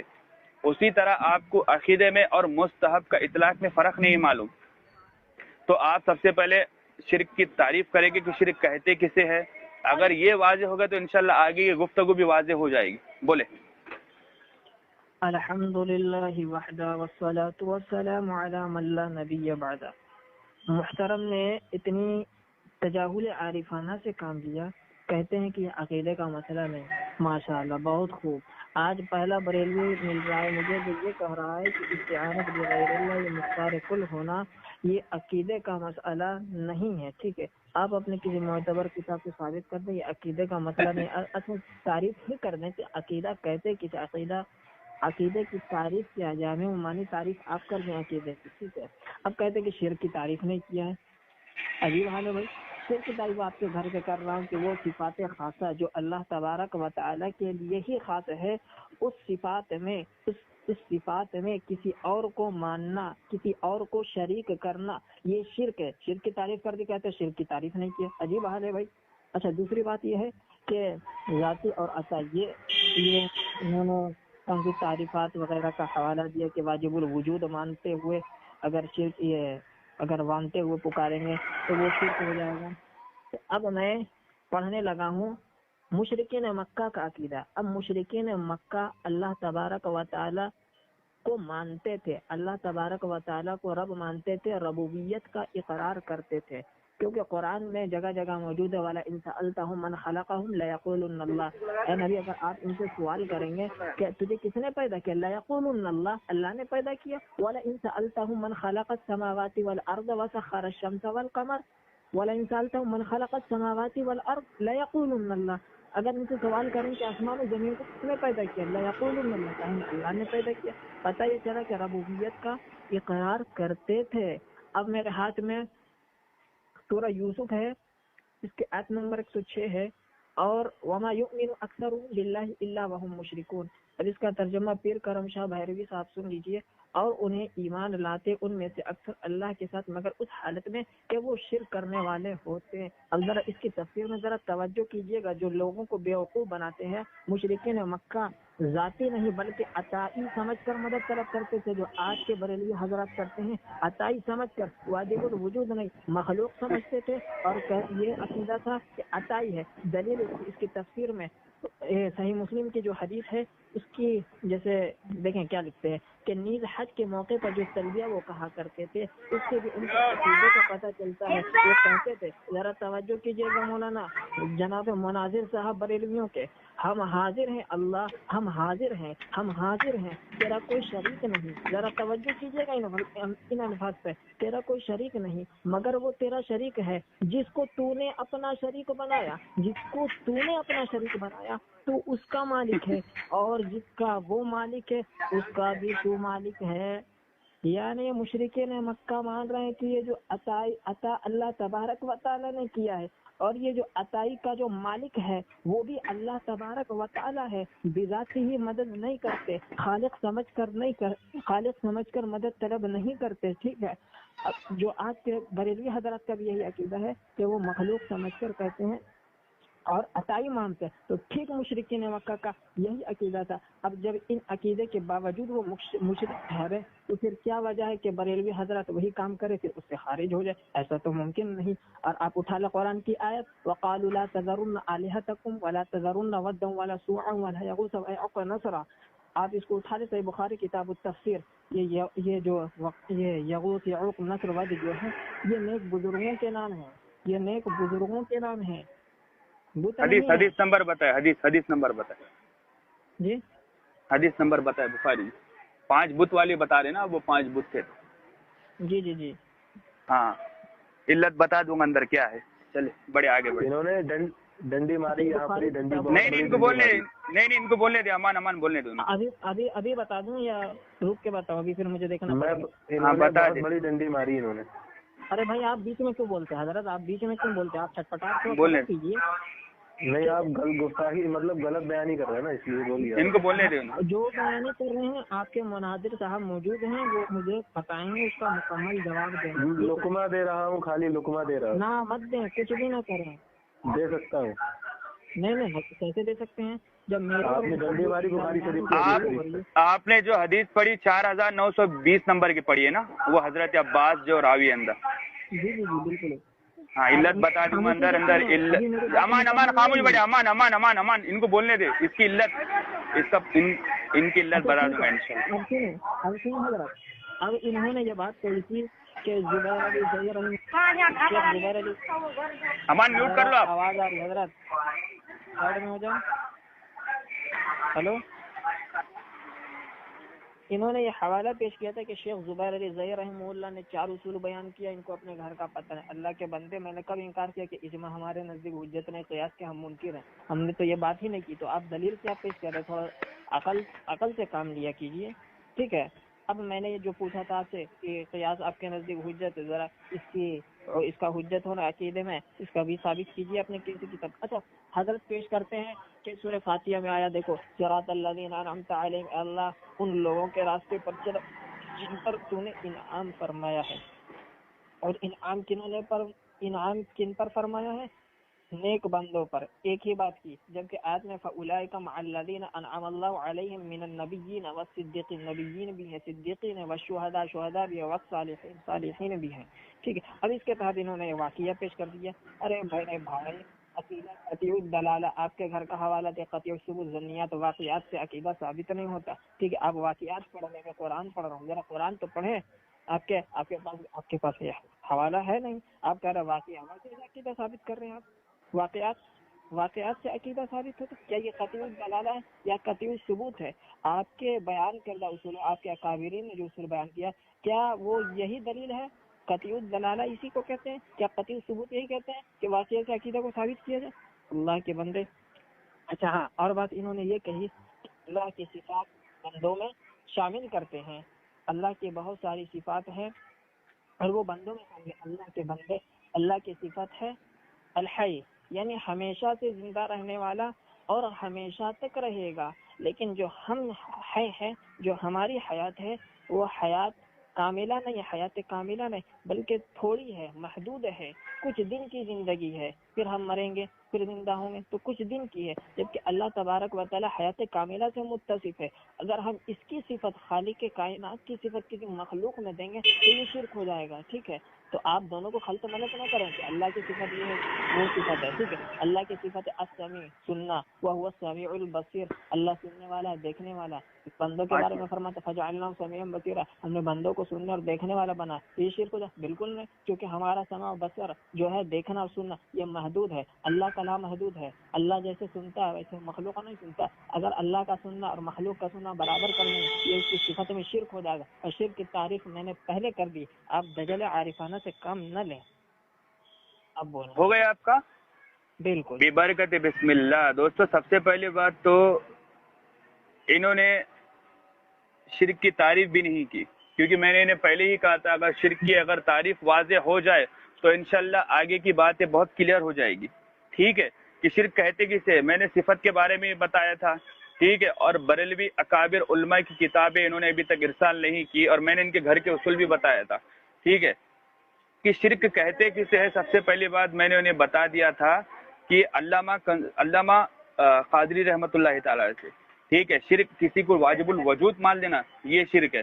ٹھیک ہے، دوسری بات دوستوں نے بخاری کی جو حدیث پڑھی تھی 4920 نمبر کی، کہ وہ 5 بت تھے، یہ بخاری کی حدیث دوستوں ضعیف ہے. کیوں معلوم کیا؟ کیونکہ اس میں ایک راوی ہے العطا خراسانی کا سما حضرت عباس رضی اللہ تعالیٰ سے ثابت نہیں ہے. فتح الباری کی جلد 3 صفحہ نمبر 197 پر امام حجر اسقلانی رحمۃ اللہ تعالی نے لکھا ہے. ٹھیک ہے، امام قسطلانی رحمۃ اللہ علیہ المتوفى 911 ہجری ارشاد الساری بخاری جلد 11 صفحہ نمبر 174 پہ لکھا ہے انہوں نے کہ اس کا سما ثابت نہیں. سب سے پہلی بات تو بخاری میں یہ حضرت خراسانی کا سما حضرت عباس سے ثابت کر دے مجھے. ٹھیک ہے، اور وہ بت کیسے آئے تھے؟ بت کے رشکے میں ڈال کے لائے تھے مکہ کے مشرک وہاں سے. ٹھیک ہے، سہران بھائی ایک لقمہ دے رہا ہوں خالی. چلیے، اگر انہوں نے بخاری شریف کی یا حدیث شریف پیش کی تو اس سے تو ان کا ہی عقیدہ غلط ہو گیا. بتاؤں کیسے؟ کیونکہ حدیث شریف میں لکھا ہے بخاری شریف کی 4000. بھائی ایک منٹ نہیں سنیں، ان کو بولنے دے نہیں بولنے دے. امان چھوڑ دیں. انہوں نے آپ خاموش رہیں، امان بولنے دیں. سہران بھائی آپ خاموش رہیں. صرف ایک بات بتاتا چلوں یہاں پہ، صرف ایک بات. میں یہ کہہ رہا ہوں کہ بخاری شریف کی 4920 ہاں اس کے اندر صاف لکھا ہے جو بت موسیٰ علیہ السلام کی قوم میں پوجے جاتے تھے، بعد میں وہی بت عرب میں پوجے جانے لگے، یعنی کہ وہ ان کی عبادت کرتے تھے مشرکین مکہ. چھوڑ دیں ان کو کیا امان ان کو بولنے دے. نہیں بولنے دیں ان کو، یہ بیچارے بولنے دیں. دوستو، سب سے پہلی بات تو بھائی میں نے بول دیا انہیں بول دیا. آپ کیوں اتنا ٹینشن لے رہے ہیں؟ بول دیا نا میں نے انہیں. میری بات ہو رہی ہے، آپ بات کریں نا بیچ میں، اس کو کیوں لا رہے ہیں؟ ہاں خاموش رہے دوستو. میرے پاس بات کرنے کی صلاحیت، خاموش بیٹھے آپ. دوستو، سب سے پہلی بات تو بخاری جو حدیث ہے 4920 یہ حضرت خراسانی رحمۃ اللہ علیہ کا سما پہلے تو حضرت عباس سے ثابت کر دے، اور مجھے یہ بتائے کہ پھر وہ بت مکہ میں کیسے، مکہ میں پوجے جانے کیسے لگے. کیونکہ حضرت نوح علیہ السلام کے دور مبارک میں، نبی علیہ السلام کے دور مبارک میں زمین آسمان کا فرق ہے، تو وہ بت اتنی دیر تک تھے کیسا، اور وہ بتوں کی عبادت کرتے تھے. اگر وہ بتوں کی عبادت کرتے نہیں تھے، اللہ کے باوجود ایمان رکھتے تھے، تو پھر نبی علیہ السلام کی شریعت کی تصدیق کر لی تھی انہوں نے؟ ہاں، کیا شریعت کی تصدیق نبی علیہ السلام کی کر لی تھی انہوں نے یا نہیں کی تھی؟ ٹھیک ہے، اور اگر وہ اللہ کو اگر ایک مانتے تھے، جیسا کہ انہوں نے پڑھا کہ اے اللہ تیرے سوا کوئی شریک نہیں، لیکن تو نے شریک بنایا، تو سوال یہ پیدا ہوتا ہے تو اللہ کے سوا اگر لا الہ الا اللہ کوئی معبود نہیں، تو پھر اللہ نے شریک کس کو بنایا؟ وہ آخر کس کو شریک بناتے تھے؟ وہ اللہ رب العزت کی طرف بہتان باندھتے تھے کہ تو نے شریک بنایا، تو وہ کون شریک بنا؟ اللہ رب العزت نے آخر شریک بنایا کس کو؟ ہاں، تو انہیں ثابت کرنا ہوگا کہ مکہ کے مشرک اللہ رب العزت کی گواہی بھی دیتے تھے، لیکن وہ کہتے تھے کہ تو نے شریک بنایا، تو وہ شریک کس کو بنایا اللہ نے؟ اس کا مجھے ایک جواب دے۔ دوسری بات دوستو، کہتے ہیں میں نے جو آیت پڑھی اللہ رب العزت کے پاک کلام سے، اور دوسری میں نے امام سمودی رحمۃ اللہ علیہ کا قول پڑھا، تو کہتے تم نے مجھے ایک شخص کا قول پڑھا، ٹھیک ہے، حدیث پیش نہیں کی۔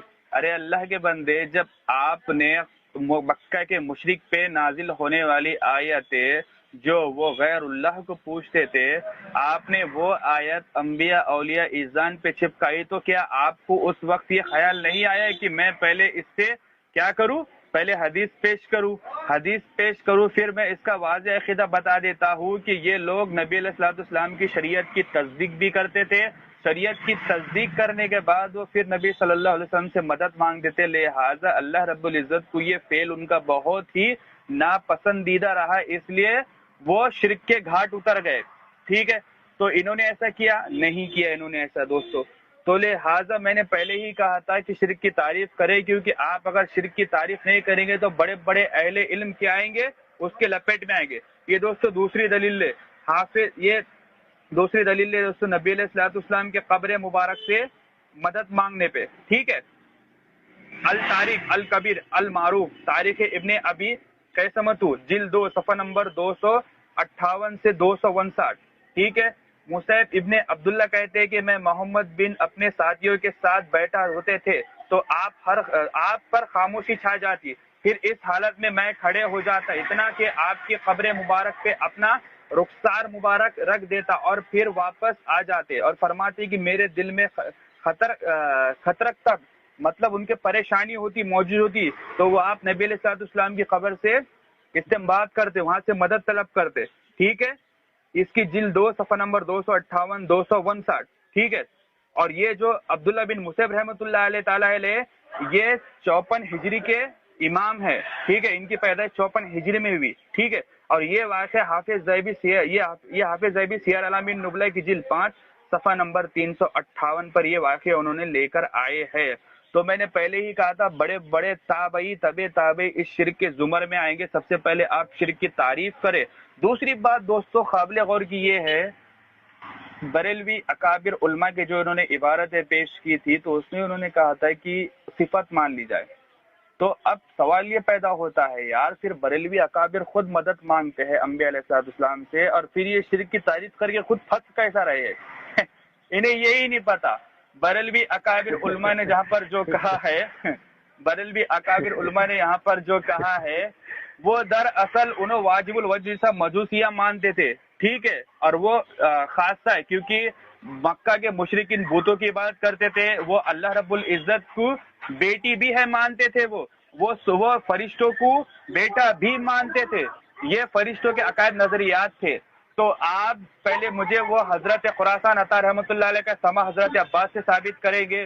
دوسری بات، شرک کی ابھی بھی تعریف نہیں کی، وہ ثابت کریں گے انشاءاللہ، پھر آگے بات ہوگی۔ اور یہ بڑے بڑے 2 اکابر جیت اہل علم کو آپ نے جو شرک کے گھاٹ اتارا وہ صاف کرے، کیونکہ صحیح ابن حبان کی حدیث کے مطابق آپ پہ شرک لوٹ گیا۔ بولے الحمدللہ وحدہ والصلاۃ والسلام علی من لا بعد۔ اللہ کے بندے، شرک کی تعریف میں کر چکا ہوں آپ کی کتابوں سے، اصول تفسیر وغیرہ سے۔ شرک کی تعریف یہ ہے کہ آپ اللہ تبارک و تعالیٰ کی کسی خاص صفت جو اس کے لیے خاص ہے، اس میں کسی کو شریک کرنا، یا اس کی ذات میں کسی کو شریک کرنا، یا اس کی عبادت میں کسی کو شریک کرنا، یہ شرک ہے، ایک بات۔ دوسری بات کہتے ہیں کہ آپ نے اکابر علماء کا سہارا لیا ہے اور انہوں نے شرک کی تعریف کی ہے، جبکہ وہ خود شرک کے قائل ہیں۔ اللہ کے بندے، ٹھیک ہے، یہ بات درست ہے کہ انہوں نے شرک کے قائل ہے، بولا میں نے یہ حضرت انہوں نے شرک کی تعریف غلط بیان ہی نہ کرے نا باسط بھائی، بیچ میں نہ بولے. ہاں نہیں، اس لیے میں آپ کو تنبیہ اس لیے کر رہا ہوا کہ آپ یہ غلط بیان نہیں کرے. آپ 10 منٹ بولے، 10 منٹ بولے آپ. غلط بیانی پہ نہیں بیٹھ سکتا میں، غلط بیانی پہ نہیں بیٹھ سکتا. انہوں نے کہا کہ ہمارے اکابرین نے شرک کی تعریف کی ہے، پھر اسی شرک کے بدلے وہ خود اس کے قائل ہے، تو وہ یہ کیسے ہو جائے گا؟ تو میں نے یہ بات کہی تھی، جو شرک کی تعریف کی وہ تو صحیح ہے، لیکن ان کا جو عقیدہ ہے عطائی والا واجب الوجود کا، ٹھیک ہے، تو وہاں میں نے آپ کے یہ غلط بیان کری ہے. وہ واجب ہاں نا، پھر بیچ میں بول رہا تھے، بولنے دو، امان ان کو بولنے دو. نہیں مانتے تھے، بیچارہ بہت ڈر رہا ہے. تو لے لو. بیچ میں نہیں دے گا، یہ اسکین کبھی نہیں دے گا. سب ملے گا. اللہ تعالیٰ میں نے حوالہ پیش کیا تھا کہ اللہ رب العزت فرماتا ہے وَمَا يُؤْمِنُ أَكْثَرُهُم بِاللَّهِ إِلَّا وَهُم مُشْرِكُونَ. حاضر ہے اس لیے اللہ ہم حاضر ہیں اور حاضر ہے تیرا کوئی شریک نہیں مگر وہ تیرا شریک ہے. میں نے کہا ثابت کیا کہ مشرکین مکہ عطائی والا عقیدہ رکھتے تھے اور یہی عقیدہ آج کے بریلوی حضرات کا ہے. تو مشرکین مکہ کا یہ عقیدہ ان کے کفر پہ دلالت کر رہا ہے. قرآن کہہ رہا وَالَّذِينَ تَدْعُونَ مِن دُونِهِ مَا يَمْلِكُونَ مِن قِطْمِيرٍ. اس کا جواب مولانا سے نہیں بنا. والذین تدعون من دونه ما يملكون من قطمیر. جنہیں تم اللہ کو چھوڑ کر پکارتے ہو، جن کو تم پکارتے ہو، کون سی پکارتے ہو؟ مخلوق سمجھ کر، خالق سمجھ کر نہیں، مخلوق سمجھ کر. اس کی بھی دلیل میں نے پیش کی. ذاتی واجب الوجود مان کر نہیں، اس کی بھی دلیل میں نے پیش کی. تو پھر کیا؟ بلکہ عطائی اور مخلوق سمجھ کر مانگتے ہو. اللہ کہتا ہے ما یملکون من قطمیر، یہ کھجور کے اتلی کے چھلکے کے بھی مالک نہیں. ان تدعوهم لا يسمعوا دعاءكم، اگر تم انہیں پکارو تو تمہاری پکار کا جواب نہیں دے سکتے. اس آیت کریمہ کا ان سے جواب نہیں بنا. پوچھتے کن کو پکارتے تھے؟ اٹھائے تفسیر قرطبی، امام قرطبی رحمہ اللہ الجامع لاحکام القرآن کے اندر اس کی وضاحت کر رہے ہیں کہ یہ کلام ان معبودوں کی طرف بھی لوٹے گا جن کو پکارتے تھے، جن کی عبادت کرتے تھے. کون؟ ملائکہ، جن، انبیاء، بت کے ساتھ ان کو بھی شمار کیا. اچھا اب میرے ہاتھ میں دیکھیں نور العرفان ہے، آیت کریمہ قل ادعوا الذین زعمتم من دونی فلا یملکون کشف الضر عنکم ولا تحویلا اولئک الذین یدعون. اس کا ترجمہ احمد رضا خان کنزول ایمان میں کرتے وہ مقبول بندے ہیں جن کو تنصر کرتے. اور اس میں تفسیر دیتے ہیں، یہ خزائن العرفان ہے، یہ مفتی احمد یار خان نہیں. جیسے عیسیٰ علیہ السلام، عزیر علیہ السلام اور فرشتے اور مومن جنات، تو اس میں یہ بھی مراد ہے. اچھا مولوی صاحب کہتے کہ بخاری کی حدیث ضعیف ہے. اللہ اکبر. آج سے تو ان کے اکابرین سے سکھ سے آیا ہے کہ اس کی صحت پر اجماع ہے. اصح الکتب بعد کتاب اللہ کی کتاب کے بعد صحیح بخاری کا درجہ ہے، اس پر تو اجماع ہے. اس کی تمام اسناد پر کہتے ضعیف ہے. آج پہلے بار رضا خانی کسی بریلوی حضرات سے سنا کہ بیڈ لینگویج نہیں، میں نے برا نہیں کہا. بیڈ لینگویج، جذبات میں نہ باسط بھائی، جذبات میں نہ. جی یہ تو آج سنتے رہتے تھے کہ بھائی صحیح بخاری اور مسلم کی صحت پر اجماع ہے، ایسی دلیل پیش کر رہا ہوں جس پر کوئی جرا نہیں ہوا. لیکن آج یہ اتنے بڑے محدث بن گئے کہ خود اجماع کے مخالف بنتے ہیں اور کہتے ہیں کہ بخاری کی حدیث ضعیف ہے، اس کا سما ثابت کرو. ارے بھائی جب اجماع ہو گیا، آپ کہتے ہیں آپ کے 4 اصول، آج اجماع کے منکر بن رہے ہیں. کیا بات ہے، اپنے اصول سے بھاگ رہے ہیں. اچھا اب انہوں نے جو آیت پیش کی تھی اس کا کوئی جواب نہیں دیا. اچھا کہتے کہ کفار والی آیتیں ہیں، تو کفار والی آیتیں ہیں، میں نے تو ثابت کر دیا کہ وہ بت کو ہی نہیں بلکہ انبیاء کو، اولیاء کو بھی پکارتے تھے. اور پھر انہوں نے جو حوالہ پیش کیا ہے کہ تاریخ کبیر وغیرہ واقعہ نقل کیا، ذرا اس کی سند تو پڑھے، ذرا اس کی توثیق بیان کرے. کیا اس کی سند مجھے مکمل پڑھیں، ٹھیک ہے، اس کے بعد پھر اس پر بات ہوگی. اور کہتے ہیں کہ شرک کی تعریف کر کے خود پھنس گئے. اچھا میں دلیل پیش کرتا ہوں حضرت سے کہ یہاں میرے ہاتھ میں قرآن مجید ہے. اللہ تبارک و تعالی فرماتا ہے، ذرا توجہ کیجیے گا محترم. ہاں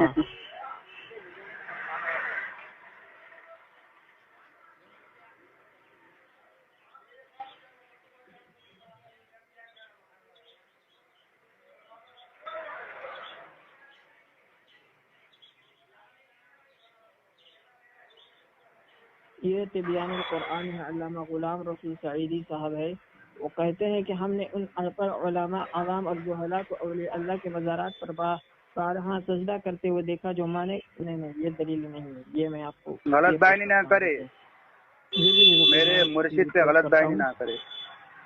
ہاں اب یہ دیکھیں میرا خط سورۃ الفاتحہ کی جو تفسیر علامہ غلام رسول سعیدی صاحب علامہ غلام رسول سعیدی تبیان القرآن میں کہتے ہیں کہ جن انسان مصائب کے گرداب اور پریشانیوں کے طوفان میں گر جاتے ہیں تو کڑے مشرک بھی صرف اللہ ہی کی طرف رجوع کرتے ہیں۔ جو مسلم اور موحد اس بات کے زیادہ لائق و مستحق ہے کہ وہ اپنی مصیبتیں اور پریشانیاں صرف اللہ ہی سے التجا کرے، اسی سے مدد طلب کرے اور اسی کے آگے ہاتھ پھیلائے۔ ٹھیک ہے، اب میں دوسری دلیل پیش کرنے لگا ہوں۔ اللہ رب العزت فرماتا ہے اَمَّن يُجِيبُ الْمُضْطَرَّ إِذَا دَعَاهُ وَيَكْشِفُ السُّوءَ وَيَجْعَلُكُمْ خُلَفَاءَ الْأَرْضِ أَإِلَٰهٌ مَّعَ اللَّهِ قَلِيلًا مَّا تَذَكَّرُونَ، بلکہ بتاؤ کون قبول کرتا ہے بے قرار کی دعا جب وہ اسے پکارے، اور کون تکلیف دور کرتا ہے، اور کون تمہیں زمین پہ نائب بناتا ہے، خلیفہ بنا، کیا اللہ کے علاوہ کوئی اور معبود ہے؟ تم لوگ بہت ہی کم نصیحت پڑھتے ہو۔ یہ البیان آپ کے غزالیہ دورہ اور غزالیہ زماں کا ترجمہ میں نے آپ کے سامنے پیش کیا ہے۔ ٹھیک ہے، اب چلیں آپ جواب دیں محترم۔ ہو گیا آپ کا؟ جی دوستو سب سے پہلی بات، کر رہے ہیں آپ؟ جی کال کا ناٹک نہ بھاگے نا آپ، تفصیل سے بات سنیں آپ۔ دوستو سنے بعد میں بات کر لے اس بھائی سے، ٹھیک ہے۔ دوستو سب سے پہلی بات تو شرک کی میں نے ان سے تعریف پوچھی تھی، ابھی تک شرک کی تعریف نہیں آئی، تقریباً 1 گھنٹہ ہو گیا، ٹھیک ہے، اور انشاءاللہ رات گزر جائیں گی پھر بھی شرک کی تعریف نہیں کر پائیں گے۔ دوسری بات دوستو، میں نے ان سے کہا تھا کہ علامہ ظفر بکروی رحمۃ اللہ تعالی علیہ نے کنز التعریفات کی پیج نمبر 3 پر شرک کی تعریف کی، جیسا مجوسی اللہ رب العزت کو ان کے اپنے لوگوں کو واجب الوجود مانتے تھے، ٹھیک ہے، تو اسی طرح شرک کی یہ تعریف ہے، تو بیچارے نے اپنے ہی پیر پر کڑاڑی مان لی۔ دوسری بات دوستو کہتے بخاری شریف پر اجماع ہے، امام دارقطنی رحمۃ اللہ علیہ نے کہیں بخاری کے راوی حدیثوں پر جرح کر کے کیا کی، انہوں نے اس کو ضعیف کا، یہ اجماع مطلب دارقطنی رحمۃ اللہ علیہ کے دور میں نہیں ہوا۔ دوسری بات دوستو، ان کے شیخ الحدیث، ٹھیک ہے، علامہ البانی نے زبیر علی زئی نے اپنے مقالات کی جلد 3 صفحہ نمبر 374 پر لکھا ہے کہ البانی نے اپنے آخری دور میں کہیں سلسلہ حدیث صحیحہ کی جلد 4 میں کہیں سارے بخاری اور مسلم کے راویوں کو حدیثوں کو ضعیف کہا ہے۔ کیا یہ البانی اجماع کے خلاف گیا؟ دوسری بات دوستو، امام عینی نے خود کیا کہا ہے اس حدیث کو، جس میں انہوں نے پیش کی تھی کہ حضرت عباس رضی اللہ تعالیٰ عنہ سے، کہ وہ 5 بتوں کی کیا کرتے تھے، عبادت کرتے تھے، جو مکہ کے مشرک اس کو فالو کرنے لگے، اس کی پیروی کرنے لگے۔ امام عینی نے خود اس کی جلد 2 صفحہ نمبر 335 پہ لکھا ہے کہ اس کا سما حضرت عباس سے ثابت نہیں ہے۔ تو کیا میں یہ اپنے پیٹ کا مروڑ نکال رہا ہوں یا میں اہل علم کی یہاں پر اقوال پیش کر رہا ہوں؟ دوسری بات دوستو، امام عینی نے بہت جگہ پر بخاری کے حدیثوں کو ضعیف کہا ہے، ٹھیک ہے۔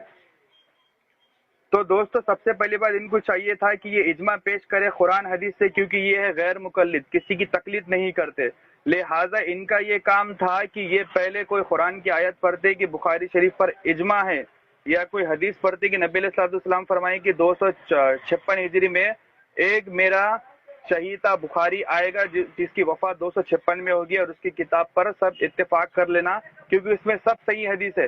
زبیر علی زئی نے خود اپنے ایک لیکچرز میں کہا تھا کہ بخاری کی بہت ساری حدیث ضعیف ہے، جو وہی صحیح حدیث ہوگی جو متصل اور مرفوع ہوگی۔ تو کیا زبیر علی زئی اتنا بڑا محدث، کیا وہ اجماع کے خلاف گیا؟ دوسری بات دوستو، مکہ کے مشرک کیا کرتے تھے، سورہ یاسین ہے، ٹھیک ہے، اور اس کی آیت نمبر 74 ہے۔ اللہ رب العزت وہاں پر اپنا کلام فرما رہا ہے، وَاتَّخَذُوا مِن دُونِ اللَّهِ، ٹھیک ہے، اور انہوں نے اللہ کے سوا اور خدا ٹھہرا دیے ہے۔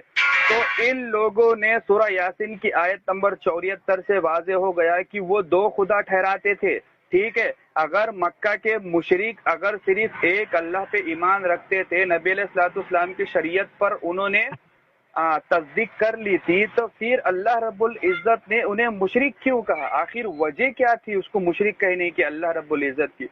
تیسری بات دوستو قابل غور کی ہے کہ جب میں نے ان سے پوچھا کہ جب مکہ کے مشرک یہ کہتے تھے کہ تیرا کوئی شریک نہیں، تیرا کوئی شریک نہیں، لیکن تو نے شریک بنایا، تو سوال یہ پیدا ہوتا ہے تو پھر وہ شریک ہے کون جس نے اللہ رب العزت نے اپنی ذات میں شریک بنائے؟ کیونکہ اللہ رب العزت خود سورہ انعام کی آیت نمبر 74 میں خود کہتا ہے اللہ رب العزت کہ تم ان کے معبودوں کو برا مت کہو۔ 74 یا غالباً 102 یہ آیت ہے کہ تم ان کے معبودوں کو برا مت کہو۔ اللہ رب العزت کیا خود اپنے طرف یہ اطلاق کر رہا ہے؟ ہاں، کیا اللہ رب العزت نے حقیقت میں اپنا شریک بنا لیا ہے تبھی تو اطلاق کر رہا ہے کہ وہ پھر تم میرے شریک کو برا مت کہو؟ نعوذ باللہ من ذالک۔ اس کا کتنا بڑا اثر جا رہا ہے دوستو کہ یہ بندہ خود آیت دے کے خود پھنس رہا ہے۔ تیسری بات دوستو کہتے وہ تم نے سند نہیں پڑھی، ٹھیک ہے، تو دوستو تم نے بخاری کی کون سی سند پڑھی تھی اس کی؟ ہاں، تم نے بخاری کی کون سی سند پڑھی تھی؟ تم نے ابھی تک شرک کی تعریف کون سی کی تھی؟ میرے پاس اس کے سارے اسکین موجود ہے، اور امام سمہودی رحمۃ اللہ تعالی علیہ نے وفاء الوفا کی جلد 4 میں تقریباً 8 واقعات لکھے ہیں، ٹھیک ہے، 8 واقعات لکھے ہیں اولیاء اللہ سے مدد مانگنے پہ۔ تو لہٰذا سب سے پہلے آپ وہ مجھے بخاری کی حدیث جو آپ نے پیش کی تھی اس کا سما حضرت عطا سے حضرت عباس رضی اللہ تعالیٰ عنہ کا ثابت کرے، کوئی آسما اور رجال کی کتابیں پڑھے، اس میں سے امام عینی، امام قسطلانی، امام حجر، جرح و تعدیل کے بادشاہ حافظ ذہبی رضی اللہ تعالیٰ عنہ، یا ٹھیک ہے ان سے پہلے کے متقدمین یا متاخرین کا کوئی ایک حوالہ دے دے کہ انہوں نے کیا اس کا سما کہا ہے کہ ثابت ہے۔ دوسری بات دوستو شرک کی تعریف آ جانی چاہیے۔ تیسری بات امام سمہودی کو مشرک کے گھاٹ اتار دیا آپ نے، تو اب مجھے آپ یہ اپنے زبان سے بتا دیں کہ یہ مشرک کی کیٹیگریز میں آئیں گے یا نہیں آئیں گے، ٹھیک ہے۔ چوتھی بات، میرے 4 مطالبے آپ پہلے نوٹ کر لیں، ٹھیک ہے۔ پہلی، حضرت عطا کا حضرت عباس سے سما ثابت کر دے، مطالبہ نمبر 1۔ مطالبہ نمبر 2، حضرت علامہ بخروی رحمۃ اللہ نے شرک کی تعریف جو کی آپ اس سے اتفاق رکھتے ہیں یا اختلاف رکھتے ہیں؟ اگر اختلاف رکھتے ہیں تو قرآن حدیث سے کوئی آیت پڑھے کہ یہ شرک کی تعریف ہے، لہٰذا علامہ بخروی نے غلط تعریف کی۔ مطالبہ نمبر 3، ٹھیک ہے، جو میں نے قرآن کی آیت پڑھی سورہ یاسین کی آیت نمبر 14، وہ 2 خدا ٹھہراتے تھے، تو آپ کا اس آیت پر ایمان ہے یا ایمان نہیں ہے؟ مطالبہ نمبر 4، اجماع پیش کرے کہ اتنے سارے علماء میں اجماع نہیں تھا، لہٰذا آپ کے ذبیح بھی اندر شامل ہے۔ یہ 4 میرے مطالبے ہیں، اور جو اپنے اعلیٰ حضرت رضی اللہ تعالیٰ عنہ المتوفہ 1270 ہجری پہ جھوٹ باندھا، حالانکہ وہ خود فتاوی رضویہ میں بے شمار، اللہ اکبر، انہوں نے کتاب لکھ دی اعلیٰ حضرت رحمۃ اللہ علیہ نے اولیاء اللہ سے مدد مانگنے پہ، ایک کتاب لکھ دی جس کی تحقیق و تخریج حضرت محدث العصر علامہ عباس رضوی جو پاکستان میں بھی زندہ ہے اس کی تحقیق و تخریج کر لی ہے انہوں نے، تو کہتے وہ شرک ہے۔ تو آپ سب سے پہلے میرے 5 مطالبے شروع کریں، دے اس کا جواب دے۔ جی جی جی ایک منٹ امان امان، آپ ان کے باتوں پہ پوائنٹ کریں۔ ایک میرے بھائی کا ارجنٹ کال آ رہا ہے تو میں ان سے بات کر کے فوراً کال پہ جڑ رہا ہوں، خالی باتوں پہ نوٹ کریں کیا؟ ٹھیک، جی جی جی جی بولے۔ الحمدللہ وحد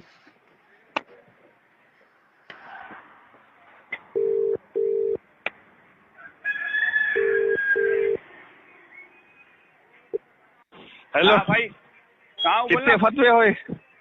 کچھ بھی نہیں بولنا، کہاں ہوں؟ یہ اس سے بات کر رہا تھا باس کے ٹینٹ ہاؤس پہ آ جاؤ ہاں، اور گاڑی رکھ کے چل جاؤ۔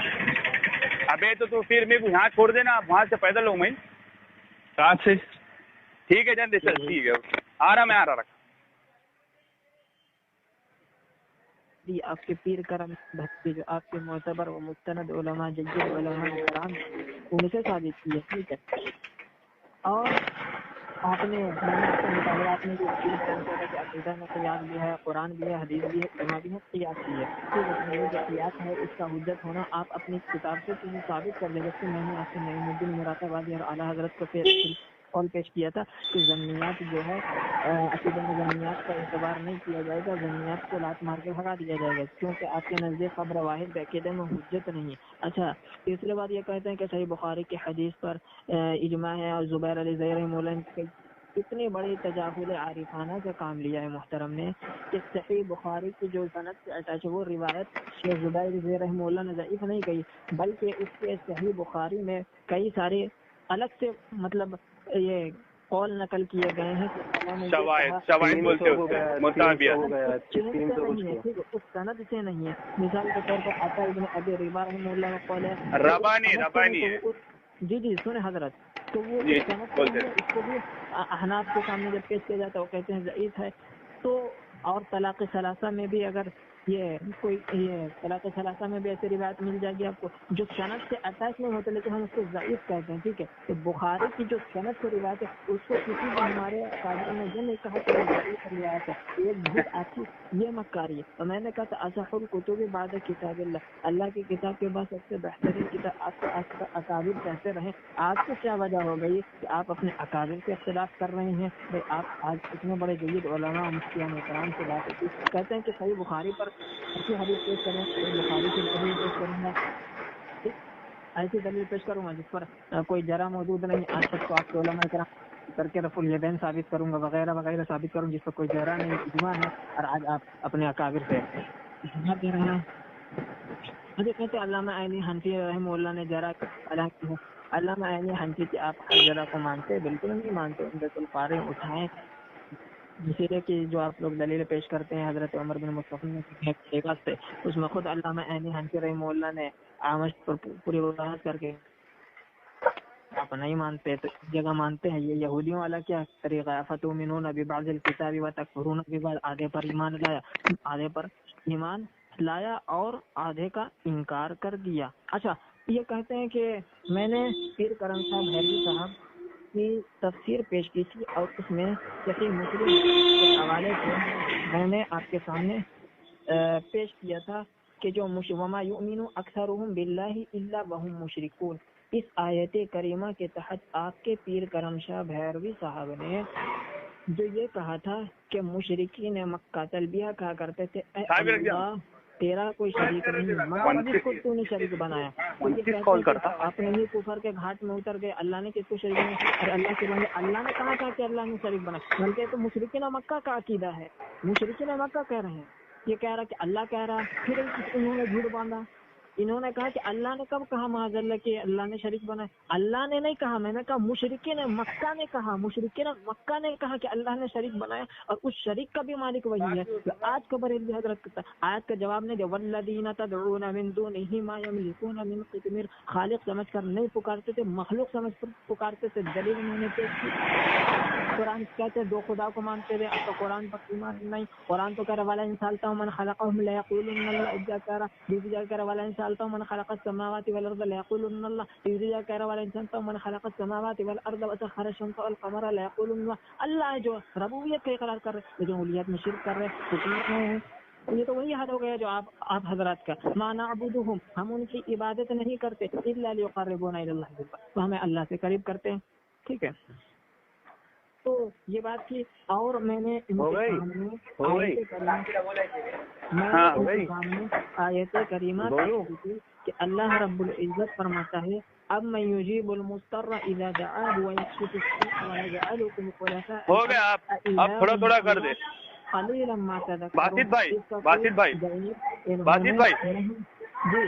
بھائی جی آپ کم کر لیں، اب مجھے بولنے دیں، ٹھیک ہے؟ میں نے سب سنا، بات نہیں ہوئی ابھی، مجھے دلیل پیش کرنے دیں۔ ٹھیک ہے، کرے میں تیسری دلیل پیش کرنا لگا ہوں۔ اللہ رب العزت فرماتا قل ارأیتم ما تدعون من دون اللہ ارونی ماذا خلقوا من الارض ام لم يخلقوا في السماوات ائتونی بکتاب من قبل هذا او آثارة من علم ان کنتم صادقین۔ آپ فرمائے ذرا بتاؤ تم اللہ کو چھوڑ کر جن کو تم پکارتے ہو مجھے دکھاؤ انہوں نے زمین کا کون سا جز بنایا یا آسمانوں میں ان کا کچھ حصہ ہے، لاؤ میرے پاس اس سے پہلے کوئی کتاب یا علم کچھ نہیں۔ آج میں ان بریلوی حضرات سے پوچھتا ہوں، اللہ کہہ رہا ہے کہ جن کو تم پکارتے ہو دکھاؤ انہوں نے زمین کا کون سا جز یا آسمانوں کا حصہ بنایا ہے۔ اب یہ انبیاء و اولیاء کو پکارتے ہیں۔ اب میرا ان سے سوال ہے کہ انبیاء و اولیاء نے کیا زمین و آسمان میں کچھ بنایا ہے جن کو آپ پکارتے ہیں؟ اگر بنایا تو بتا دیجیے، اور اگر نہیں بنایا تو یہی جی ہم کو جی اللہ تبارک و تعالیٰ بتاؤ بتاؤ جی ارے جی بتاؤ بتاؤ آپ بتاؤ آپ آپ خاموش ہو جائے، آپ خاموش بیٹھ جاؤ آپ. شہران بھائی انہوں نے اتنی جگہ لگزی سے کی ہے بہت جگہ.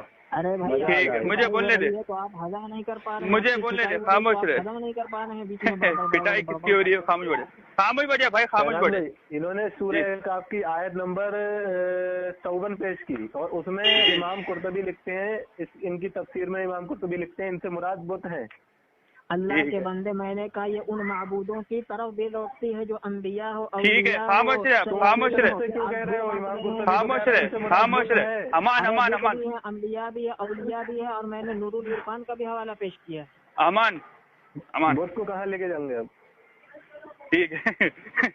دوسری بات، سب سے پہلی بات تو دوستو انہوں نے جو لاسٹ میں جو سورہ زمر کی آیت نمبر 3 پڑھی، ٹھیک ہے، اور ہم ان کی عبادت اس لیے نہیں کرتے کہ ہم اللہ قریب کرتے. دوستو علامہ سیوطی المتوفی 911 ہجری درہ منصور، یہ ان کی دوسری کتاب ہے. علامہ سیوطی نے 2 کتابیں لکھی، ایک تفسیر جلالین جو مدرسہ کا ایک نصاب ہے، دوسری علامہ سیوطی نے دوسری تفسیر لکھی درہ منصور، اس کی جلد 5 اور صفحہ نمبر 394. ٹھیک ہے، وہی آیت کوٹ کرنے کے بعد کہتے ہیں کہ اور اس میں سے جو مکہ کے مشرک جو پکارتے تھے کہ ہم ان کے قریب نہیں کرتے تھے، وہ ان کے 3 نیک بتوں کو پکارتے تھے. بنو سلیم اور بنو کنان کے وہ 3 بت تھے. ٹھیک ہے، یہ علامہ سیوطی نے لکھا ہے. دوسری بات دوستو، شرک کی تعریف ابھی تک نہیں آئی. ٹھیک ہے، اور جو میں نے سورہ یاسین کی آیت پڑھی تھی وَاتَّخَذُوا مِن دُونِ اللَّهِ، ٹھیک ہے، الہ، وہ اپنے معبودوں کو الہ بناتے تھے. جیسا کہ ہم کلمے میں پڑھتے ہیں نا لا الہ، یہاں پر ہم نے الہ کہہ کر سارے مکہ مشرکوں کی نفی کر دی. ہم نے مشرکوں کے جتنے بھی بت ہے ان سب کی نفی کر دی. الہ کرشنا، رام کرشنا، سب کی نفی کر دی ہم نے. ٹھیک ہے، صرف ایک اللہ واحد ہے. ٹھیک ہے، اور اسی کو ہم عبادت کرتے ہیں. دوسری بات، اسی طرح یہاں پر بھی الہ ہے، اس کا مطلب وہ اللہ رب العزت کی شان مبارک میں کوئی اور بت کو الہ بناتے تھے، خدا بناتے تھے. یہاں بھی الہ ہے، وہاں بھی الہ ہے. مکہ کے مشرک سورج کو بھی پوچھتے تھے، چاند کو بھی پوچھتے تھے. تیسری بات دوستو، قابل غور کی بات یہ ہے کہ کہتے ہیں کہ ان کے باتوں سے مجھے صاف ظاہر ہو رہا ہے کہ اصول حدیث کی ان کو ہوا بھی نہیں لگی، نہ جرح و تعدیل کا ان کے پاس کچھ علم ہے. اگر اصول حدیث کا ان کے پاس کچھ علم ہوتا تو یہ ضرور اس کے بارے میں ارشاد فرماتے تھے کہ نہیں، اس کا سماع یہاں پر اس محدثین نے کیا ہے، انہوں نے کہا ہے کہ اس کا سماع ثابت ہے. کسی جمہور میں سے کسی کا قول تو پیش کرتے. میں نے تو 3 محدثین کے حوالے پیش کیے. چوتھی بات دوستو قابل غور کی ہے، کہتے میں نے جھوٹ باندھا حافظ زبیر علی زئی. کیا جھوٹ باندھا؟ میں نے تو واضح الفاظ میں کہا کہ حافظ زبیر علی زئی کا ایک لیکچر ہے، ٹھیک ہے، جس میں انہوں نے کہا ہے کہ بخاری کی، ان کو یہی نہیں پتا متصل اور مرفوع حدیث کسے کہتے.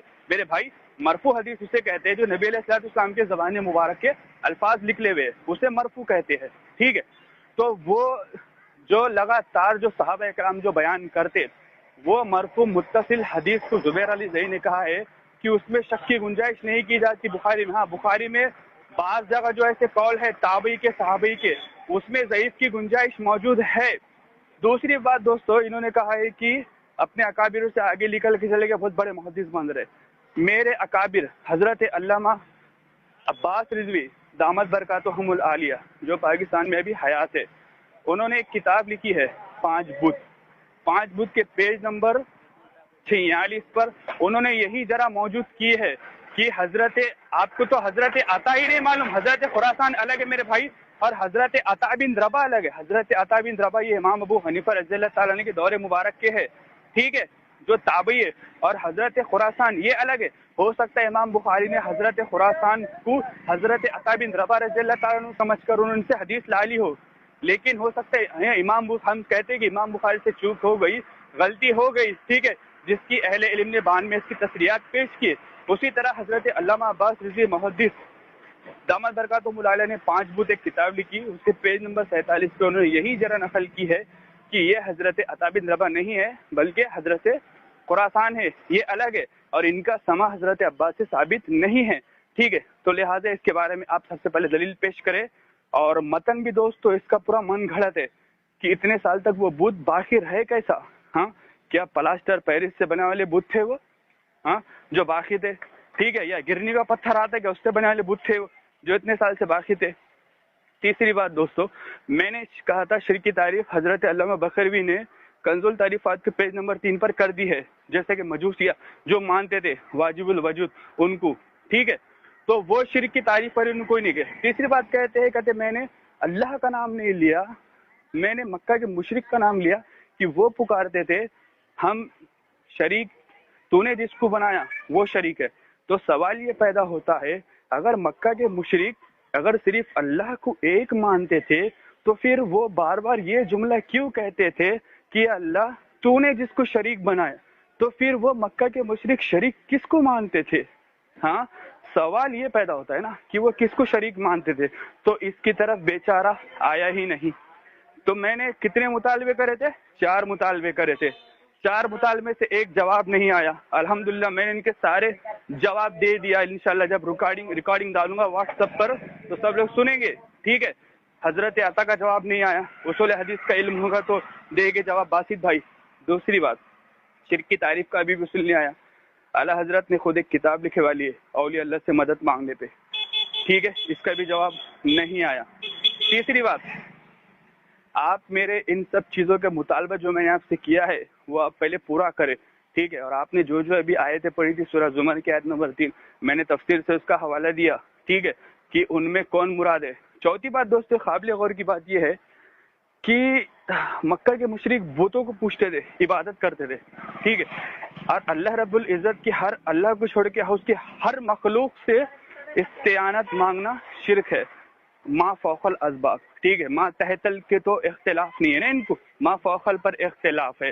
اب اختلاف ما فوقل پر ہے تو سوال یہ پیدا ہوتا ہے تو پھر مکہ کے مشرک کیا ڈائریکٹ انبیاء علیہ السلام کی خبر مبارک سے مانگتے تھے یا بت بناتے مانگتے تھے؟ اس کا مطلب اگر کوئی ایک مثال دیتا ہوں میں، اس کا مطلب اب رام نومی میں کسی نے شری کرشنا کی مورتی بنا لی، مورتی بنا کے کرشنا سے پرسنل مدد نہیں مانگ رہا ہے بلکہ مورتی سے مدد مانگ رہا ہے، تو اس کا عقیدہ یہ ہے کہ یہ پتھر دے سکتا. اسی طرح اللہ رب العزت نے ارشاد فرمایا کہ یہ کسی چیز کے مالک نہیں ہے، ہاں حالانکہ کسی چیز کے مالک نہیں ہے، تو لہٰذا ان کا خود رد ہو جاتا ہے. تو ان کو ثابت کرنا ہوگا کہ ہم جس طرح سے عقیدے سے مانتے ہیں کہ ہم نبی علیہ السلام سے مدد مانگتے ہیں کہ یا رسول اللہ صلی اللہ علیہ وسلم انظر حالنا یا حبیب اللہ اسمع قالنا، یا رسول اللہ ہمارے اوپر نظر کرم کرے، تو لہٰذا ہم کسی بت سے نہیں مانگ رہے، نبی علیہ السلام کی قبر مبارک سے مانگ رہے، آپ سے ذاتی مانگ رہے. ایک اور حدیث ہے مشکات المصابیح میں، ایک حدیث ہے صحیح سند کے ساتھ، اللہ رب العزت فرماتا ہے جب میں کسی سے محبت کرتا ہوں تو میں اس کا ہاتھ بن جاتا ہوں، اس کا پیر بن جاتا ہوں، اس کا ناک بن جاتا ہوں، اس کا کان بن جاتا ہوں. تو ہم جن اللہ اولیاء اللہ کو پکارتے ہیں تو اللہ رب العزت ان کا ہاتھ بھی بنا ہوا ہے، ان کا پیر بھی بنا ہوا ہے، ان کا ہاتھ بھی بنا ہوا ہے، ان کا کان بھی بنا ہوا ہے، اس کی آنکھ بھی بنا ہوا ہے. ان اولیاء اللہ کی کس سے مدد مانگتے ہیں؟ حضرت غوث الاعظم رضی اللہ تعالیٰ ان سے مدد مانگ رہے. کیا اللہ رب العزت اتنا کمزور ہے معاذ اللہ کہ ہم ابھی غوث اعظم کو پکار رہے ہیں تو ہماری آواز سن نہیں رہے؟ ہاں اس کا مطلب اللہ رب العزت نے جو حدیث قدسی، اس کو حدیث قدسی بولتے ہیں، تو کیا اللہ رب العزت اس حدیث قدسی کے خلاف ہو گیا کہ وہ خود کہہ رہا ہے کہ میں ان کا ہاتھ بن جاتا ہوں؟ اللہ جس کا ہاتھ بنے گا کہ اس ہاتھ میں طاقت نہیں ہوگی، اللہ جس کا کان بنے گا کہ دور تک سننے کی اس کے اندر سما پیدا نہیں ہوگا، کیا اللہ جس کا پیر بنے گا کیا اس کے اندر یہ طاقت پیدا نہیں ہوگی؟ اسی طرح اللہ رب العزت اس سے ثابت ہو جاتا ہے کہ ہم جس اولیاء اللہ کو پکار رہے تو ہماری آواز سن بھی رہے اور مدد بھی کر رہے، ورنہ پھر اس حدیث کا رد ہوتا اور اللہ رب العزت میں کمزوری پیدا ہوگی. تو لہٰذا میں نے آپ سے 4 جو مطالبے کیے تھے آپ اس کا جواب رکھیے، ٹھیک ہے؟ بولے باسط بھائی. ارے باسط بھائی، امان امان امان ڈر گئے باسط بھائی، ڈر گئے. باسط بھائی چل گئے کیا؟ بھاگ گیا. تم نے لگایا تھا دیکھو. ہاں خیران بھائی، ہاں خیران بھائی، ہاں نے جو بخاری شریف کی حدیث شریف پیش کی تھی نا 4920، ہاں ہاں اس کے اندر صاف صاف ان کے عقیدے کا رد ہوتا ہے. یہ لوگ کہتے ہیں کہ مشرکین مکہ بتوں کی عبادت نہیں کرتے تھے. ہاں نا، پتہ نہیں کیسے جاہل لوگ ہیں اور یہ حدیث شریف پیش کرتے ہیں. اس میں صاف صاف لکھا ہے کہ جو بت موسیٰ علیہ السلام کے زمانے میں پوجے جاتے تھے وہی بت مکہ میں پوجے جانے لگے. اب یہ بتاؤ کہ یہ پوجے جانے سے امان ہاں میں کیا کرتا یہ ریکارڈنگ کو پہلے ہے نا کٹ کر کے تمہارے کو اگین کال لگاتا کہا کہ ریکارڈنگ بڑھ جائیں گے. بہت زبردست ریکارڈنگ بنی. ہاں ایک میں اگین لگا رہا. جی ہاں